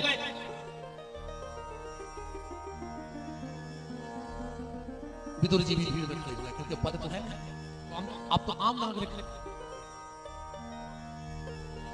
जैसे ही भगवान कृष्ण का रथ हस्तिनापुर में प्रवेश किया, जय जयकार होने लगी, पुष्पों की वर्षा होने लगी, इत्र छिड़का जाने लगा। भगवान रथ पर किसी को हाथ से अभिवंदन स्वीकार कर रहे हैं, हाथ इस तरफ हिला के जनता का अभिवादन कर रहे हैं। पर जैसे ही विदुर जी पे नजर पड़ी, भगवान ने धीरे से नीचे के होंठ की मुस्कुराहट। विदुर जी समझ गए कि मुझे पहचान लिया बिना पत्ते भी, और उसी रास्ते में विदुर जी पीछे पीछे राजमहल की तरफ चले गए। दुर्योधन ने भगवान को बिठाया, सुनाओ जनार्दन कैसे आए माधव? भगवान बोले, दुर्योधन मैं संधि का प्रस्ताव लेके आया हूं, मात्र 5 गांव दे दे दुर्योधन, क्योंकि युद्ध के परिणाम कभी अच्छे नहीं होते। 5 गांव दे दे, सुख से पांडव उसी में एक एक भाई एक एक गांव में अपना गुजर बसर कर लेंगे। दुर्योधन बोलो, कन्हैया तुम 5 गांव की बात करते हो, बिना युद्ध के मैं सुई की नोक नहीं दूंगा। बगल में खड़ो तो दुर्योधन, शकुनी कंधा पकड़ लो दुर्योधन को, पागल हो गए, मार जाओ, तुम बतिया कौन से रहे? दुर्योधन ने तुरंत पलटी खा दी। अरे आते देर नहीं हुई, लड़ाई झगड़ा की चर्चा करने लगे। अरे तुम्हारे बैठ के जो कछु हो वो कर भी, आपकी बात थोड़ी। अब भाई आए हो तो विश्राम कर ले, भोजन पानी कर ले, और तुम्हें तो पता ही है प्रभु। भगवान बोले, क्या बोली? मेरी माँ गांधारी तुम्हें बहुत प्रेम करती है, और जब से उसको पता लगा है कि आप आ रहे हो, तो मेरी माँ ने अपने हाथ से रसोई बनाई है, भोजन कर लो। भगवान ने मन में सोचा, दुर्योधन आदमी सिर्फ 2 जगह भोजन करता है, तीसरी जगह कोई रोटी नहीं खाता कभी। 2 जगह कहां? या तो भूख बहुत तेज लगी, अब सामने वाला कहे चाहे ना कहे भैया हम भूखे हैं न मर जाए, और दूसरा भूख बिल्कुल ना लगी हो पर खिलाने वाले का भाव इतना अच्छा होता है कि आदमी एक कोरा टोड़ के खा ले। भगवान बोले, दुर्योधन तेरे यहां मुझे भाव नहीं दिख रहा है और मुझे भूख नहीं लगी है, अब भोजन करूं कैसे? पर भगवान ने सोची हम आए हैं शांति दूत बन के, स्पष्ट मना कर नहीं सकत। इतने में भगवान की नजर पड़ गई, विदुर जी तो बाहर खड़े थे जंगल में। बोले, दुर्योधन भोजन तो हम कर लेते, पर हमारा निमंत्रण तो हमारे विदुर काका के घर में है। विदुर जी को तो अश्रु, हमारे यहाँ खुद 2 दिन से रोटी नहीं बनी, मैंने कब न्योता किया, मैं कहां से लाऊं? दुर्योधन बोलो, तुम्हें विदुर कब मिला? तुम तो सीधे आए। भगवान बोले कि 1 हफ्ते पहले चिट्ठी गई थी विदुर की, कन्हैया जब तुम हस्तिनापुर आओ, तुम्हें जिसके यहां रुकना हो रुक जाना, पर 1 दिन का भोजन मेरे घर होगा। भगवान बोले, तुम दुर्योधन बोलो कि तुम्हें पता है अब विदुर मंत्री नहीं रहे, उनके खुद के घरे खावे नहीं आ। भगवान बोले, सो हमें काले में नहीं हो तो करो, तो भोजन तो कराने पर चाहे खुद को बेच के कराएं। विदुर जी ने कहीं मिले रास्ता दौड़ के घर आए। मृदुला ने कहा, नाथ देखा तुमने, पहचाना तुमने? बोले तुमसे। विदुर जी की हालत तो ऐसी हो गई है जैसे किसी गूंगा को गुड़ खिला दो और पूछो कितना मीठा है तो वो बता नहीं सकता है। ऐसे ही कृष्ण प्रेम विदुर जी के भीतर इतना भर गया है, इतना भर गया है कि शब्द नहीं निकल रहे। अरे देवी तू कह रही है कि तुम्हारी तरफ देखा था नहीं, अरे वो सभा में चिल्ला चिल्ला के कह रहा है कि मेरा न्योता मेरे विदुर काका के घर में है और देवी घर में कुछ है। नाथ अब क्या करोगे? विदुर जी बोले, देवी भगवान स्वयं रास्ता दे दिए हैं। उन्होंने कहा खुद को बेच दो, मैं अब भी बाजार से मक्खन मिश्री लेके आता हूं, तब तक तुम झोपड़ी में तैयार करो। विदुर जी का एक दुकानदार, जहां सबको पता था कि मंत्री है नहीं, कुछ है नहीं, भैया मुझे थोड़ा सा मक्खन दे दो। चुकाओगे कहां से? विदुर जी ने कहा 1 घंटे बाद मैं मक्खन भर बांके बिहारी को खिला दूं, इसके बाद जितनी सांसें रहेंगी तुम्हारी दुकान में काम करूंगा। खाने को भी नहीं दोगे तो भूखा मर जाऊंगा, पर तुमसे शिकायत नहीं करूंगा। आज भर मेरे लिए मक्खन दे दो। थोड़ा सा मक्खन लिए आ रहे थे, रास्ते में विचार किया कि अकेला मक्खन कैसे खाएगा, मिश्री तो है नहीं। दूसरे दुकान पे गए, झूठ बोलते नहीं, भैया थोड़ी मिश्री दे दो, कीमत कैसे चुकाओगे? विदुर जी बोले मैं तो मक्खन वाले के यहाँ पे गया, पर मैं अपनी पत्नी को तुम्हारी दुकान पे बेचता हूँ, जब तक उसकी सांस रहेगी वो तुम्हारी दुकान में काम करेगी, बस आज के लिए थोड़ी सी मिश्री दे दो। यहाँ विदुर जी मक्खन मिश्री खरीद रहे और यहाँ मेरे सरकार उठे और उठ करके दौड़ पड़े, काकी काकी काकी। और जो मृदुला के कानों में काकी की आवाज पड़ी, दौड़ी, साड़ी का पल्ला गिर गया, होश नहीं है शरीर का। भगवान ने अपना पीताम्बर अपनी काकी की तरफ फेंका, अब पीताम्बर फेंक करके आ गई कन्हैया। हाँ काकी चलो बैठ जाओ, एक केले का पत्ता तोड़ लाया, जमीन में बिछाया, यहाँ बैठ गए। भगवान वहां बैठने लगे, नहीं नहीं कन्हैया ये जगह ठीक नहीं, फिर यहाँ बिछाया, नहीं नहीं कन्हैया ये जगह भी ठीक नहीं है। भगवान बोले काकी ये उठना बैठना बातचीत बाद में होगी, मुझे बहुत तेज भूख लगी है। आखिर में पता है क्या किया? खुद केले के पत्ते को बिछा के बैठ गई और ठाकुर जी को नीचे बिठा दिया। होश ही नहीं है मृदुला को, बहुत भूख लगी है काकी, बस तेरे काका गए हैं कुछ लेके। अरे कब आएंगे काका, घर में कुछ नहीं। कहा कन्हैया बस ये सच्चे केले लगे हैं, काकी यही तोड़ लाया। विदुरानी गई, कुछ केले तोड़ के लाई, ठाकुर जी को जमीन पर बिठाया है, खुद केले के पत्ते बिछाई पर बैठी है, केला छील रही है, केला फेंक देती है, छिलका गोविंद को दे देती है। भगवान छिलके पा रहे हैं बहुत प्रेम से। इतने में विदुर जी आ गए, ओ देवी जल्दी से केल का पत्ता ला, वो आने वाले होंगे। मृदुला बोली नाथ आने वाले नहीं, वो भीतर बैठे। जब विदुर जी भीतर गए तो क्या देखा? भगवान नीचे बैठे हैं, सामने केल का पत्ता बिछाया, आंखों में आंसू आ गए, कृष्ण के चरणों में गिर पड़ी। माधव अपनी इस काकी को माफ कर देना, ये तुझसे बहुत प्रेम करती है गोविंद। इस पगली को ये होश नहीं है कि तुझे जमीन में बिठा दिया और खुद केल के पत्ते पर बैठ गई। इतना होश तो रखना था तुझे। और इतने में देखा कि केले पड़े हैं, छिलके दिख नहीं रहे। विदुर जी तो समझ गए कि छिलके से गोविंद को खिला दिया। चरण पकड़ती बोले माधव शायद इसकी गति नहीं होगी, बहुत भोली है रे, दिन रात तेरे नाम की रट लगा करके बैठी है कि मेरा गोविंद आएगा, मेरा भतीजा कृष्ण आएगा। गोविंद एक बात पूछूं? भगवान बोले काका पूछो। गोविंद ये तो मैं मानता हूं कि तेरी काकी पागल हो गई, इसने तुझे केले की जगह छिलका खिला दिया, पर क्या गोविंद तू भी पागल हो गया? तूने छिलका क्यों खाया? तू तो मना कर सकता था कि काकी ये केला नहीं छिलका है। भगवान बोले काका तुम क्या जानते हो कि मेरे प्रेम में मेरा भक्त ही पागल होता है।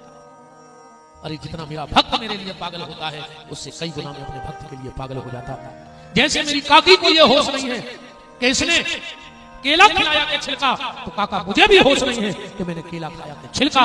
मैं तो सिर्फ काकी के भाव पा रहा था, मैंने फल को देखा ही नहीं। विदुर जी ने जाकर के जब केला खाया तो विदुर जी को केले में छिलके का स्वाद आ रहा है। चरणों में गिर पड़े, बारे गोविंद बारे तेरी लीला, बारे मनमोहन तुझे समझना बहुत दिक्कत है, इसलिए तो बड़े बड़े ज्ञानी ध्यानी योगी अति तुझे नेति नेति कह के पुकारते हैं। विदुर जी तो नाच रहे लगे। आज हरि आए विदुर घर पावन, आज हरि आए विदुर घर पावना, आज हरि आए विदुर घर पावना, आज हरि आए विदुर घर पावना, आज हरि आए विदुर घर पावना।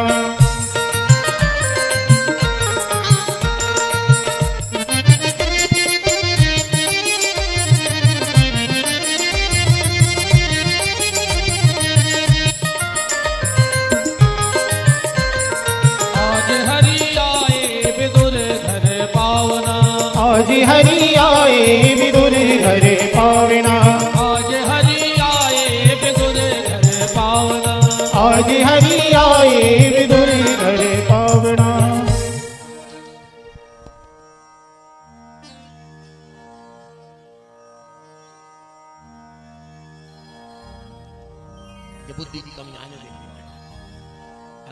विभूति। ऐसी जगह आदमी की बुद्धि देख लेगा, ऊपर अपन गुस्सा नहीं करना। हाँ अच्छी तो अंतर है अपन में नहीं बोलो वृंदावन बिहारी लाल की राम। सुखदेव जी कह रहे हैं परीक्षित ये थे तुम्हारे काका विदुर। भगवान जब अंतिम पड़ाव पे सारा संसार भगवान को याद करता है, पर भगवान ने आखिरी में किसको याद किया?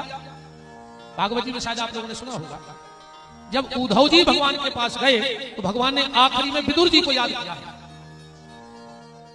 कहा उद्धव मैंने सबसे मिल लिया, बस विदुर से मिलना शेष रह गया। और अगर कभी तुम्हें विदुर जी मिल जाएं तो कहना भगवान तुम्हारे लिए एक संदेश रख गए। भगवान तुम्हारे लिए एक संदेश रख गए। किसके पास? बोले मैत्री जी के पास। इसलिए कभी विदुर मिले तुमसे कहना उद्धव कि मैत्रेय से जरूर मिलने एक बार। आखिरी में जब उद्धव जी ने विदुर जी को देखा, मिले तो थे नहीं कभी, पहचान कैसे गए? बोले स्नान करते हुए। जब विदुरानी ने भगवान को केला खिला दिया, भगवान ने कहा रे काका आत्मा तृप्त हो गई है पर शरीर थका हुआ है, लंबा सफर करके आया तो मैं सोना चाहता हूं। अब घर में ना तो बिस्तर है ना तकिया है, कहां सोएंगे ठाकुर जी? तो विदुर जी ने कहा हम केल का पत्ता बिछाए देते हैं और तकिया हमारी गोदी को बना लो और सो जाओ। तो भगवान विदुर की गोदी में सिलक के सोए हैं वहां, और भगवान के कानों में जो मकराकृत कुंडल है, वो कुंडल विदुर जी की जांघ पे से रखा तो वो कुंडल दब गया, और ऐसा दबा कि भगवान तो चले गए पर वो मकराकृत कुंडल का निशान विदुर जी की जांघ पे पड़ गया। जब नहा रहे थे उद्धव जी ने दूर से देखा कि मकराकृत कुंडल इनकी जांघ पे है, दौड़ कर गए। बोले आपका नाम विदुर है? विदुर जी बोले आपको कैसे पता? बोले है। बोले हाँ मैं ही विदुर हूं। गले से लगा लिया उद्धव जी ने विदुर जी को, कहा विदुर जी आप बहुत भाग्यशाली हो। बोले क्यों? बोले अंत समय ठाकुर जी तुम्हारी याद करते रहे और उन्होंने तुम्हें कुछ संदेश दिया है, और वो संदेश श्री मैत्रेय जी के पास है। वहां से विदुर जी मैत्रेय जी को ढूंढते ढूंढते गए और वहीं पर जाकर ये प्रश्न किया है कि भगवान ने दुनिया क्यों बनाई, क्या जरूरत थी? और बनाई, राक्षस बनाए, उनको मारा, बाही बाही लूटी, भगवान चले गए, क्या जरूरत? मैत्रेय जी कह रहे विदुर व्यक्ति को यह नहीं सोचना चाहिए कि भगवान ने दुनिया क्यों बनाई, व्यक्ति को यह सोचना चाहिए कि भगवान ने आखिर इतनी प्यारी दुनिया बनाई कैसे? इतनी प्यारी दुनिया बनाई कैसे? क्या हरि व्यापक सर्वत्र समाना, सब में समान रूप से बैठ गया। ऐसा नहीं है कि भगवान हाथी में ज्यादा हो, चिटिया में कम हो। ऐसा भी नहीं है कि विदिशा में कथा हो रही तो भोपाल में भगवान ने हो, अकेले विदिशा में है। सर्वत्र समान हर रूप से है, सब में भगवान है।